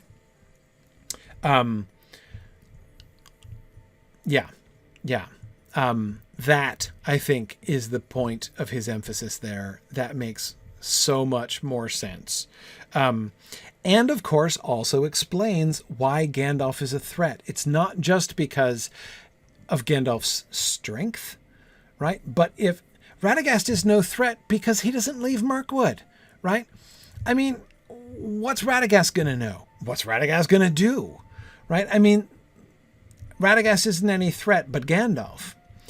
Gandalf is a threat in several ways. He's a threat because he is one of the people who is most likely to find out about Saruman's treachery. He is also the one who is most likely to find out the truth of his lie about the Ring of Power. We know that Saruman has been looking for the Ring of Power himself. If there is anyone on Middle-earth who is likely to have found it before him, it's Gandalf. It's the one whose job it is to wander about the lands and concern himself in all kinds of business, right? If anyone has their ears to the ground and might have found out where the ring is, it's Gandalf. But how is Saruman supposed to play that, right? How is Saruman supposed to... I mean, if Gandalf won't take him into his confidence, how can he know? Because he can't ask him, right? He's already emphasized that he's already emphasized that Gandalf, that the ring is gone, right? He's already laid that down. He's laid his reputation on the line in order to assert, implying indirectly, I believe, even a direct revelation from the Valar. Again, that's a pretty heavy gamble. I mean, as far as your academic reputation is concerned, you're really pushing all your chips to the middle of the table there when you make your declaration about the One Ring being rolled down the river to the sea. He's already done that. He can't go back on that. He can't go to Gandalf and be like, by the way, in the admittedly unlikely event that you hear any rumors that the One Ring has not, in fact, rolled down the river to the sea, you will let me know, won't you? That's a good chap, right? He can't say that. He can't say that because he has eliminated that possibility.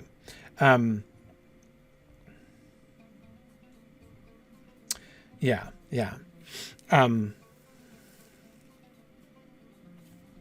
Exactly. Yeah, it wouldn't only be too humbling.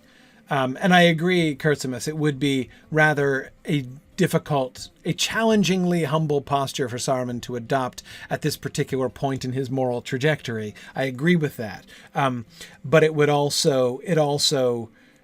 it's not just that. He can't, he's backed himself into a corner there. He cannot possibly let on to anybody that he thinks there's even the possibility that the Ring of Power is still in circulation. Because if he does, everyone is going to suspect. How could he possibly say what he said if he thought that was a possibility? I mean, it would be like a scholar admitting that he fudged the data, right? I mean, that is what he would be admitting, in fact, right? That in his most important and influential publication of all time, he was fudging his data. He was just making stuff up, right? He can't say that. And I mean, it was worth it. It was a risk. It was a calculated risk that he had to take, because only by taking that risk could he then clear the way for him to search and find and master the ring himself. But yeah.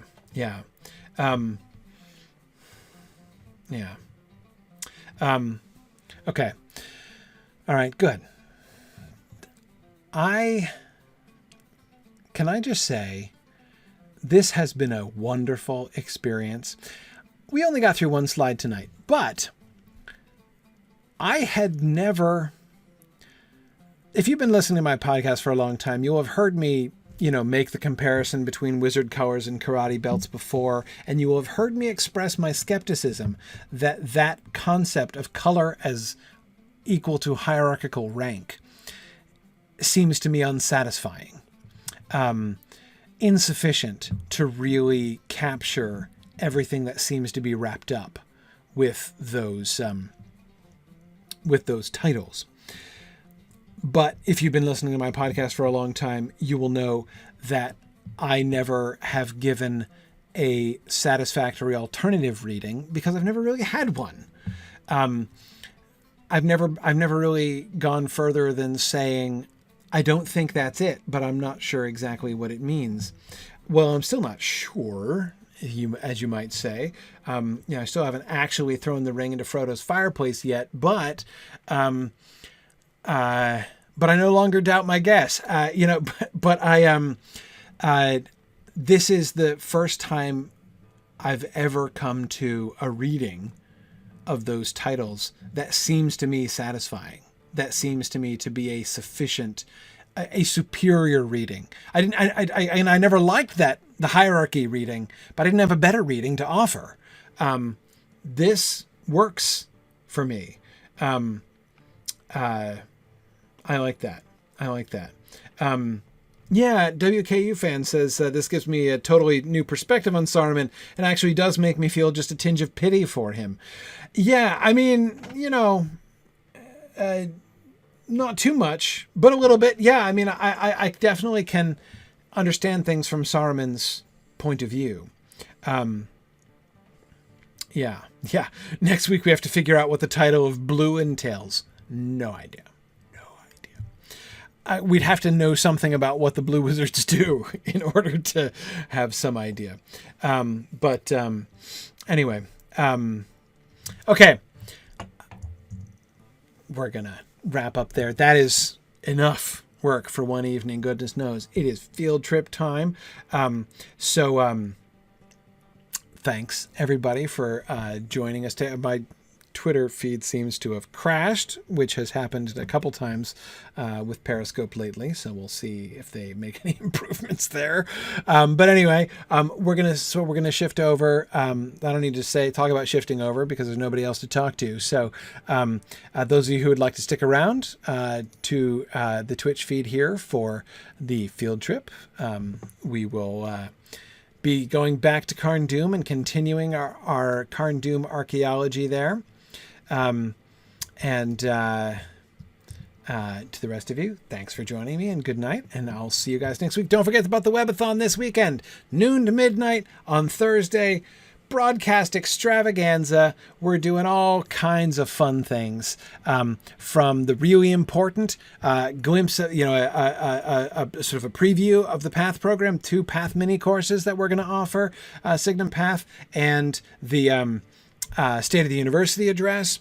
And then, of course, we're going to do lots of fun things from trivia content. Oh, and we're going to be announcing the winners of our creative writing contest and doing some readings and talking about a fun new creative writing program that we are planning to launch soon. So that's going to be fun. All kinds of things going on Saturday. So I hope you will join me for that. So again, that's going to be just come to the Twitch channel. Simplest thing to do, and there'll be information here. There'll be a web page as well with full information, but you can come here noon on Saturday the 17th and you'll learn all about it. And don't forget that I'm also doing on Thursday night my Signum University Who We Are talk, where I go through and explain in more detail the Signum model, about what makes us different and how and why we are a model for higher education for the 21st century. So, all right. Thanks, everybody. And field trip time. All right. How are you, Valari? Yeah. Doing all right. Yourself? Good. Excellent. Glad you're back with us here. Yeah, me too. Yeah, I know it's... Man, Saruman is shady. He's throwing some serious shade. Yeah. Yeah, the snark is really interesting. That kind of the kind of sarcasm, like the particular tone of sarcasm that Saruman uses, is actually not very common. Like, different kinds of irony, different sorts of shades of sarcasm happen, but that kind of just really caustic, one so cunning and so wise, right, is not really very common. Yeah, it goes back to our earlier theory that while the hobbits have hobbitry, the humans excel at sarcasm. Right. We're just gonna port to Tarman Sursa here as we go here. Yeah, we should talk. Yeah. Talking port. Yeah. But yeah, we did say sarcasm seemed to be a uniquely, human thing because we saw it a lot from Aragorn. And the hobbits don't do sarcasm exactly, right? Hobbitry it's a cousin to sarcasm in some ways, right? The sort of giving people a hard time,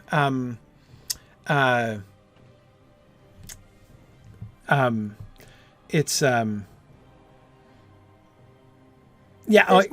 more joy and more wordplay in hobbitry. Yeah, one of the lines that I think of, so like on the one hand, I think about the line from the film, right? When Pippin in the movie delivers the line about needing someone of intelligence for the party, yes, right? Yes. When Merry in the film turns to him and says, "Well, that rules you out, Pip," right? Yes. Like the concept is right, like that kind of banter is the right sort of idea, but the tone is wrong. That's not how hobbits do it. It's not exactly how hobbitry works. It's too blunt. Yeah. It's too, like the way that hobbitry works is the crack that Merry makes about Frodo not really being a brandybuck, right? when he says like when she says that you're not a Baggins, you're a Brandybuck, and then Frodo says that was an insult if you like, and Merry says it was a compliment. That was a compliment. So therefore it's not and true. Therefore of course not true, right? Yeah, exactly. That's the tone of hobbitry, and that's not sarcasm, right? Like, no, sarcasm is not used there. He's not saying one thing and meaning the opposite, right? It's more indirect. Yeah, we need that PG Wodehouse banter back and forth, Yeah, which I think it's partially modeled on. I mean, Wodehouse, I think, is an underrated influence on Tolkien. Mm-hmm. Even Hobbit names are very PG Wodehousey. But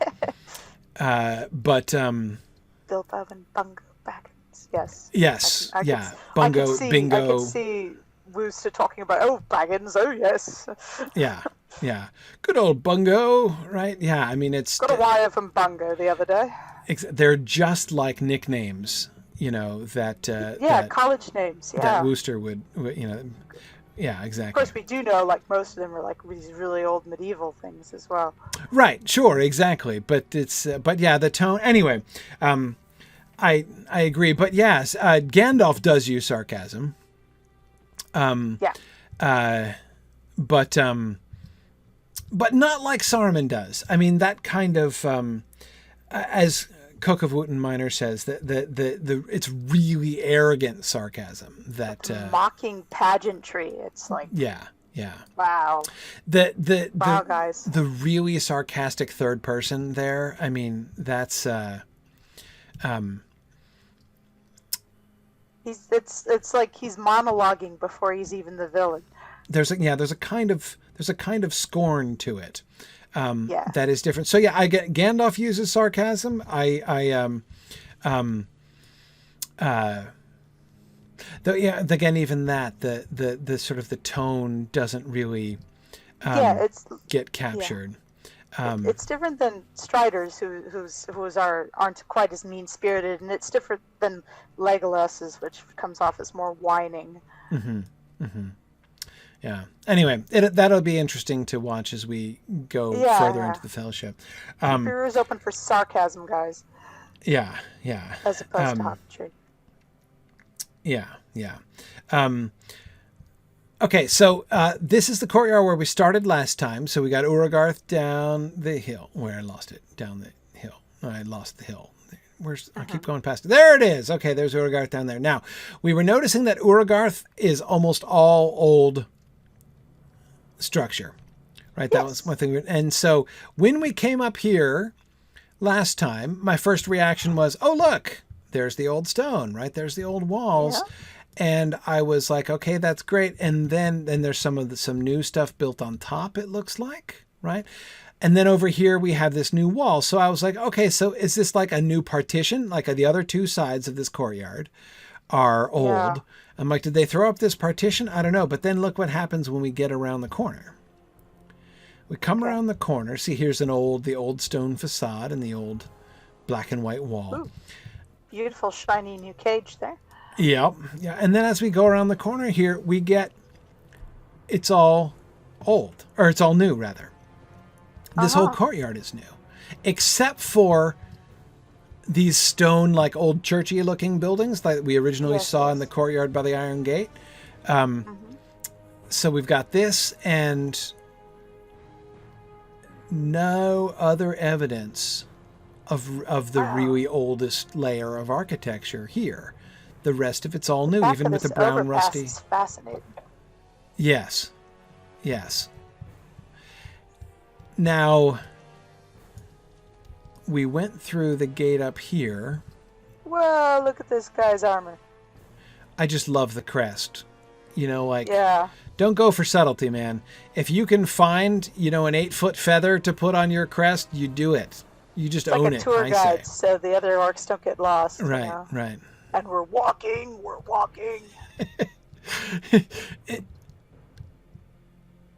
Sorry, are these growing out of the refuse? So there's actually like trees growing out of the trash piles over here. Carnivorous trees. Yeah, quite possibly. That's interesting. Anyway, so we had just gotten to this courtyard last time. Okay. And I was trying to figure it out. Because Oh, fish hooks. lots of fish hooks. That's the first thing, right? And those seem to all be new. Like with these fish hooks, I don't see any evidence that they're old. They're a little chipped around the side, but they're all shiny and new. Notice the difference between the brown metal at the top and also the difference between the blacker metal. Certainly the blacker metal that was at the top of the older walls, which we can't see any of from here. Looks like it's made out of the same metal as the gate and some of the spiky... Yes. I agree. So that layer, all the gray fishhook metal in here, I am willing to take this as an indication of a more recent layer, right? If we take if we associate these fishhooks as we've been associating them with the new sorcery of the new Angmar, which is perhaps what is blasting the sky, which is kind of a prototype model, right, of the Dawnless Day. Yeah. Experimenting in out of the way Angmar, where, let's face it, nobody's going to really notice anyway. And yet we can, create this. We can create this atmosphere. Somebody was just shooting right over my head. I'm like, whoa, who are we shooting at? Yeah. So, but again, no old or almost no old stone. There do seem to be some of those churchy buildings left over. Where did I see it? Over here. Yeah, it looks like these buildings are as old as the rust on the walls. Yeah. But it seems like we are entering into that area, or that kind of area, that we were seeing from the scenic overlook, where we were seeing nothing but new stone. Yeah. Now we're still in suburbs, right? We haven't actually entered the gates of Carn Dûm. I mean, I don't know. It looks like we're not in it yet. Just, of course, we have no mini map. I feel a grievance. I really want a map of Carn Dûm, not only because it would be useful, but because I love the detail maps. The detail maps in Lotro are one of my favorite Lotro things. But anyway, from the big map, which is all we get, the Angmar map, it still does kind of look like we're on the perimeter here. Yeah, early days still. Oh yeah, because look, here's the entrance, I guess. Yeah. As this appears to be the instance. What is this? Looks like. I don't know.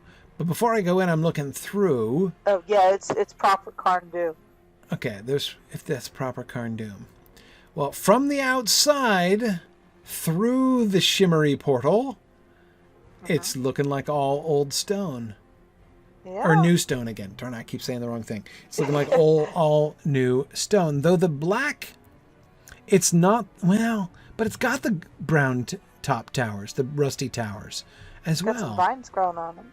Yeah. Now, of course, when I say new stone, we're still talking likely hundreds of years old, but not, not from pre, 1975. Yeah. Before the fall of the Witch King. And the end of disco. Exactly. It is an instance. Yeah. You want to save that for next time and just look around the perimeters for now? Or? Well, let's see if there's anything else we can see. We might do that. Let's see if there's anything else that we can see around here. I kind of stopped. I entered this courtyard and stopped last time.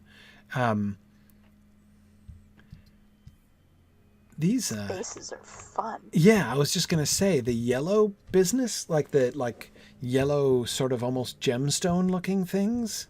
Yeah.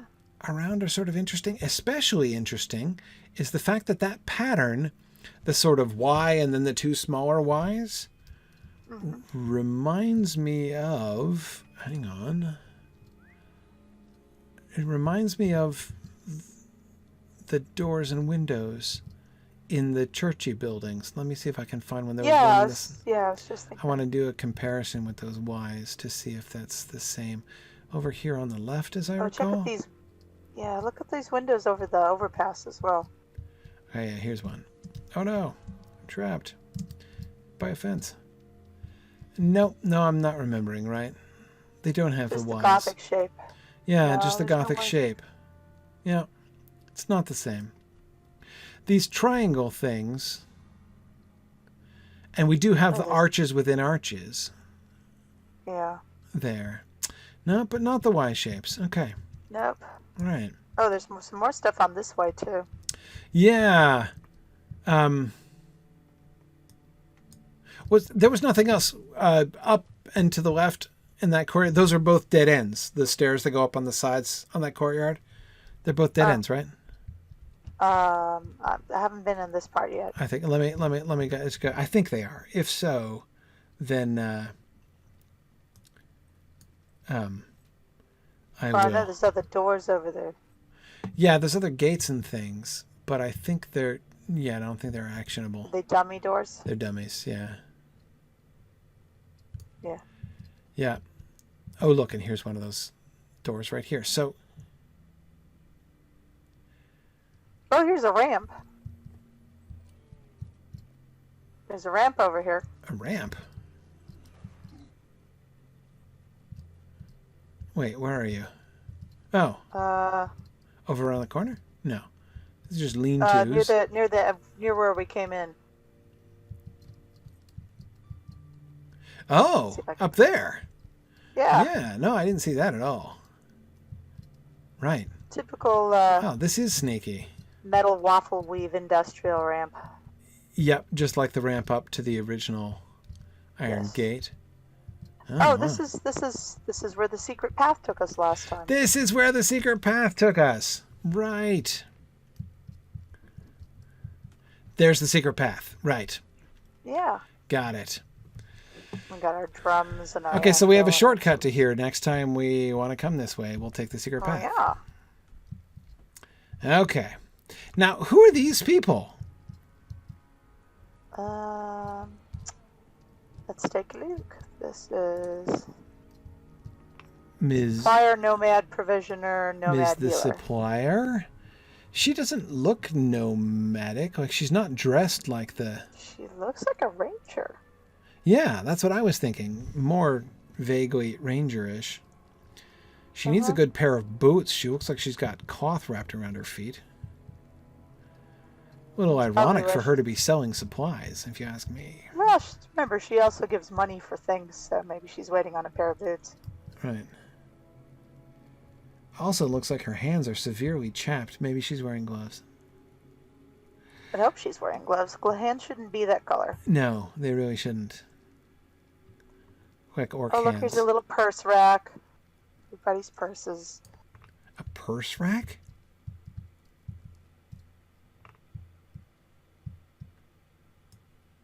Where do you see a purse rack? Right here where I'm standing.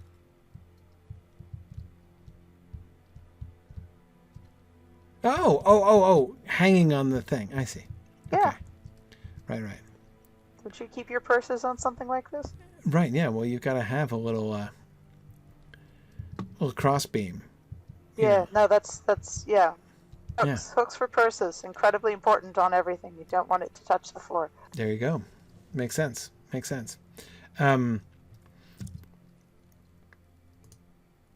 Nomad Healer. And you got these little rush mats. Does the Nomad Healer only heal nomads? I think he himself is nomadic, which is why he looks like he's from one of the tribes we've seen. Right, but the supplier is not. She does look Dunedain, doesn't she? Yeah, she really does. Also, we've seen precious little... There is some Dunedain presence here, just sort of spotted here and there. Yeah, that hairnet definitely doesn't look nomadic to me. That's snood. Yeah. I had one from when my mom had a convertible. It's a snood? Yeah, it's called a snood. Really? That's what it's called? Yeah, that's what it's called. A snood. I kid you not. All right. I've learned something. I did not know about snoods. Okay. Everybody nudes a snood. Everybody, yeah, exactly. Now that is a sword that means business, by the way. Good grief. Yep. Ooh, yeah. It's not like these little Right. No, you've got your spadas little down weenie here. swords. Then you've got your, like, big old Japanese anime sword there. Also, It's these not got a gun in it, does it? these drums are also interesting. I don't remember seeing drums like this before. Yeah. Look at the designs on there. Yeah, the swirly geometrical design designs. is How many a little different. I don't remember. How many sides is that? 1, 2, 3, 4. It's an octagonal. An octagonal drum? Yeah. Do the corners make it sound better? I don't know. It'd make it easier to make, presumably. Yeah, I suppose. I don't know. I'm not good at geometry. There we go. There we go. Frumius Bujum is just confirming the definition of the word snood, which Yeah. I think I not only did not know what that word meant, I believe that I have lived every year of my life to this point without ever hearing that word uttered in my presence before. I learned it at a Ren fair when I bought one. Like I said, my mom had just bought a convertible and I had hair that went down to my butt. So you can imagine how much fun that was. Right. So right. then I got one, and Mom kept calling it a hairnet and calling me Lunch Lady Doris. And I'm like, no, it's a snood. It's a snood. Got it. Yeah. Very different from hairnet. Mm-hmm. Okay. I don't think it conforms to OSHA standards, for one thing. I see. Right. Yeah. Right. Okay. Well, I'm glad you found this ramp, because I was wondering when we were going to... I almost just ran straight off the ramp. Yep. It really should have a safety rail over OSHA. there. OSHA violations. It is everywhere. not up to code. Goblins Union are going to have a meeting. Yeah, absolutely. But now, because I'd been wondering, like, when we were going to find the outlet to the secret passage. So I'm glad we found it there. Okay. So now, coming into this other area down the other way, we're descending. We're in this, like, gully area. The bridges are new-ish, as we would expect. It is just a pit. There's just offal all over the place. It's like a trash pit, but they only just got started. And the road goes straight through it. Yeah. But okay. So this is just litter then? I guess. Like they were just eating while they were walking around here and they just left it? Okay, see... So I'm revising a theory here. This is the second time that we have seen one of these churchy-like facades. And I call them churchy because of the Gothic windows, I think is why. Yeah. And also the patterning in the windows looks almost like stained glass, but except it's not glass. It's got a steeple and the gabled roof. Yeah. So anyway, this sort of Gothic facade... This is the second time we've seen one of these Gothic facades sticking out of what is clearly a newer wall, with the newer stone and the rusty metal, rather than the old. But we've seen these same facades in several places, especially up Mostly by by Uragarth. gates. Yeah, and sticking out of the old black and white walls. You know, the oldest, clearly the oldest layer of construction there. As I'm kind of revising my theory here. My theory was that these structures were contemporaneous with the old walls, but I think not. I think they can't be. I think that they're newer, and that they've been built on to the old walls in the other places where we see them. So how deep are they then?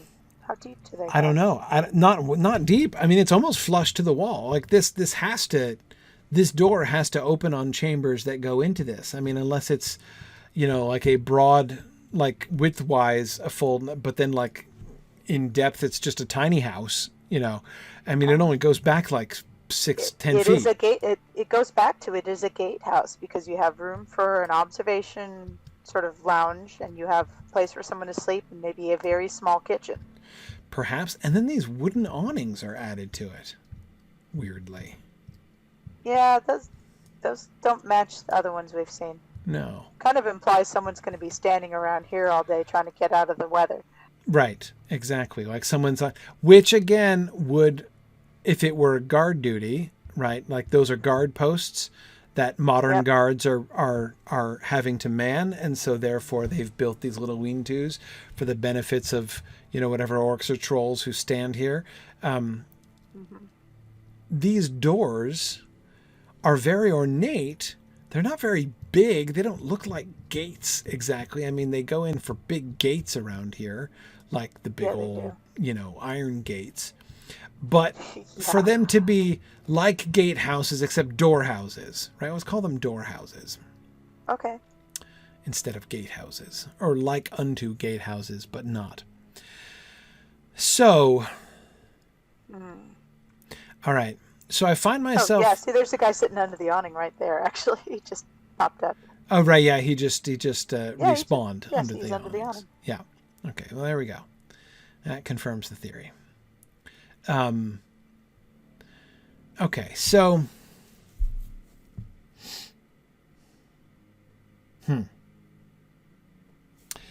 Sorry.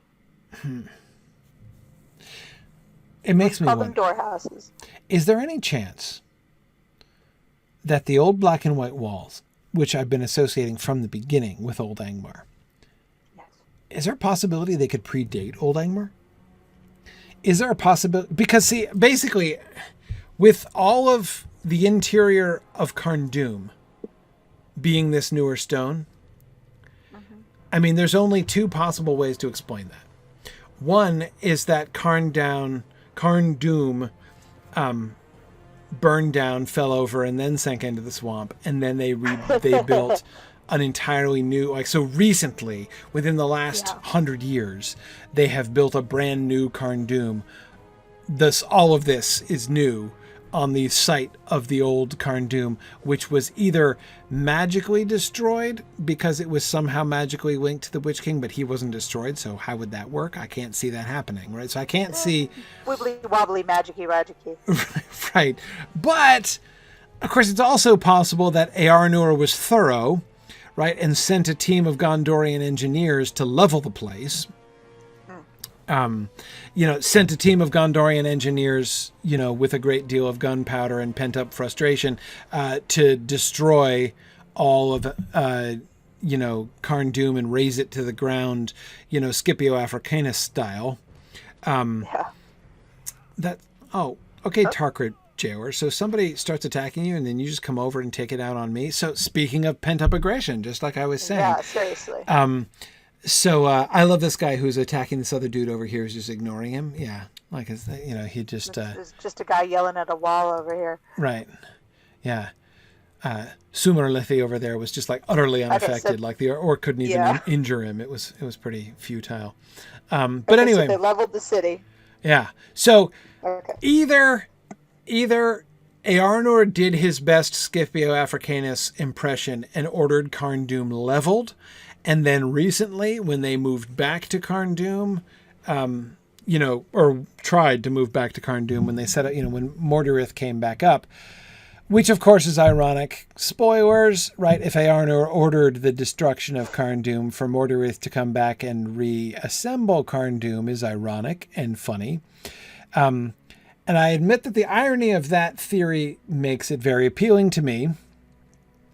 But the other possibility, of course, is that this is old Karn Dûm, that this is what Karn Dûm looked like, which would mean that the black and white walls that we've been seeing actually predate Karn, are from an older strata of building that the Witch King himself inherited. So when the Witch King moved in, there already had been someone here who had built walls, and he used some of those, like, so Uragarth, we still see a lot of that sitting around. So out in the outskirts and stuff. But Karn Dûm, the city that he himself built, was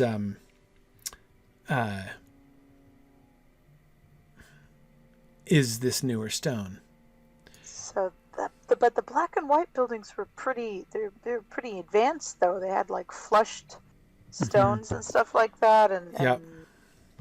of course, the purple metalworking and stuff. I don't know if that comes with it No, or comes I later agree. or And something like like that. pseudo or quasi Numenorian construction, like it looked like, sort of Numenorian construction, at least as good as the Angmarim, and not the Angmarim, at least as good as the Arnorian walls that we see ruins of all around Bree, right? Yeah.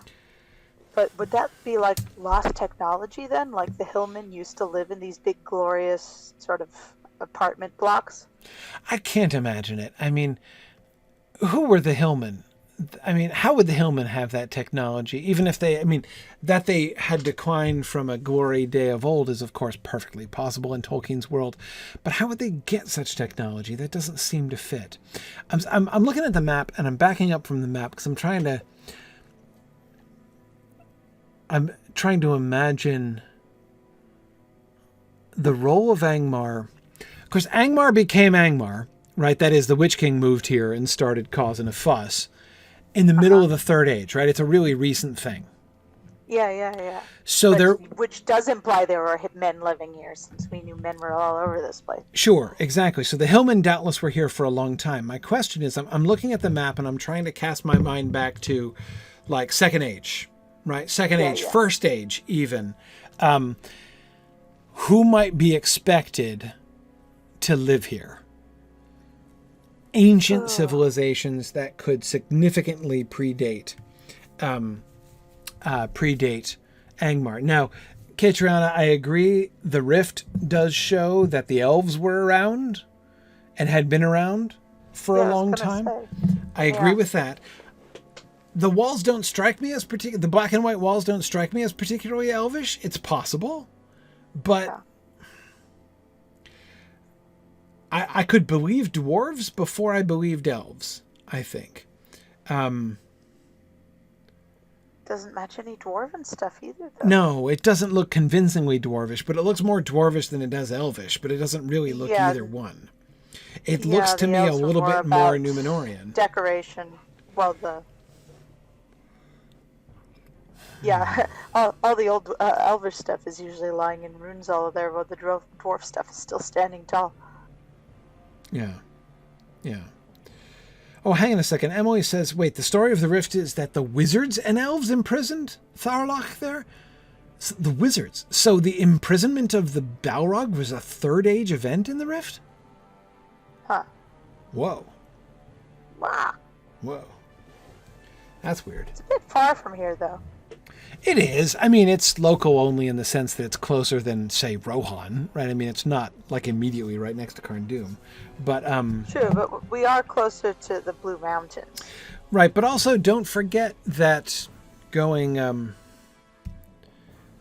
back to even just the map of Angmar here, we saw some of those black and white walls in other places. Like we saw it down here in Baal Bolglach, the north of the Malinhad, the city north of the Malinhad and south of the Imlad Balchorth.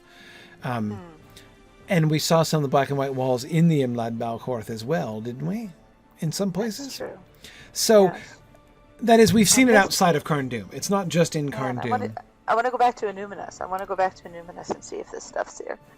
I don't remember anything like it in Innuminus. Yeah. I don't think there's anything like it in Innuminus. But, so if it predates the Witch King, like if we just roll with that theory for now, if it predates the Witch King, who are candidates? Well, okay, again, elves, as we're pointing out, elves are involved in the rift, so they're a theoretical candidate, though it doesn't look like them. The dwarves are around. We know the dwarves are here in Angmar, so that they're also a theoretical candidate. Also, again, when you look at the big map, you can see that Angmar isn't so far off the Misty Mountains, right, where the Longbeards lived, so it makes a certain amount of sense that they have some, like, a trading outpost over there, which is what we saw down in southern Angmar. So, okay, they're candidates. Arnor, right? I mean, theoretically, it could be an Arnorian place. Right? I mean, Arnor was established 2,000 years before the downfall of the Witch King. And, like 1,000 years or more before the Witch King himself, about 1,000 years before the Witch King showed up. Right. JJ's thinking about Hillman using techniques learned from the Numenorians, and that's possible. It's possible. I'm still dubious.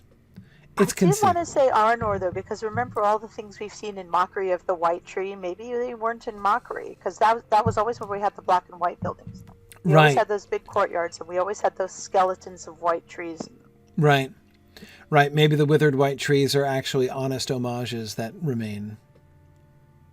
That just died. Right. Yeah. They're just dead former trees. It's possible. It's just so different from any other Arnorian construction we've seen that I'm skeptical. But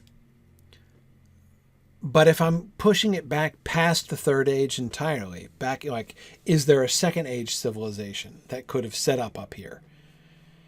I don't know who it could have been.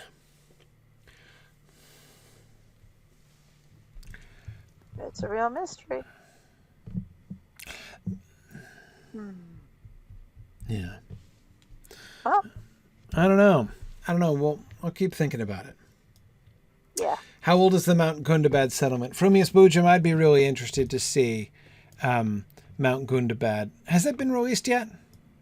I heard rumors about Mount Gundabad, but that's not come out yet, has it? Soonish? Soon. Right, okay. So it's not just me. Of course, my approach to Gundabad would probably be less soon. But how many expansions am I behind? I'm just about to enter Mordor, so I'm few. 5 expansions behind? No, you're starting Mordor. We've only had Minas Morgul, and then officially the next expansion is coming up soon. And then there's an actual expansion, a full-on expansion in the spring, which is the Gundabad one, but you can see the gates of Gundabad with the new one coming up. Okay. Cool. Okay. No, but there was I've also missed the whole Erebor region in northern They're Mirkwood. not expansions though, but yeah, they're Okay. updates. They're really good. Areas. Anyway, whatever. Point is, I'm way behind. And they're actually managing to produce the game faster than I'm managing to play through it. So that tells you something about me and something about them, I suppose. Something about adulthood too, I guess. Yeah. Okay. And this whole running a university thing. Yeah, exactly. All right. Yeah, I can't think this is all reconstructed. I think the newer stuff has got to be Old Angmar, so it's got to come from somewhere else. But from whom? Well, we'll continue contemplating this mystery. We can't solve all mysteries in one night, and it's getting late. Thanks, everybody, for joining us. We will head into... So there's no going through these gates, is there? Is this a dead end up here? Might as well check to make sure this is a dead end. I know one of these doors actually got labeled as a gatehouse just now. And then... Oh, it's Samath Baul. Samath Baul. Samath Baul. Interesting. Big old door house inside the gateway. Oh. Okay. Oof. How rude. Yeah, indeed. All right. Okay, so the only way through is the instance that we got. Can we do that from the instance finder? Yeah, we can do that from the instance finder. Okay, so we'll instance find. We'll fellow up an instance finder it next time. To continue our explorations within Carn Dûm itself. Downtown. And it's Carn Dûm. all right. Sounds good. Cool. Awesome. All right. Thank you, everybody, for joining us today, and we will see you guys next week. Thanks, everybody. Bye. Bye. Thanks for joining me on this epic exploration of The Lord of the Rings and of Standing Stone's video adaptation of Tolkien's story. If you are having even half the fun I'm having on this journey, I hope you will consider supporting the project by donating at signumuniversity.org/fund.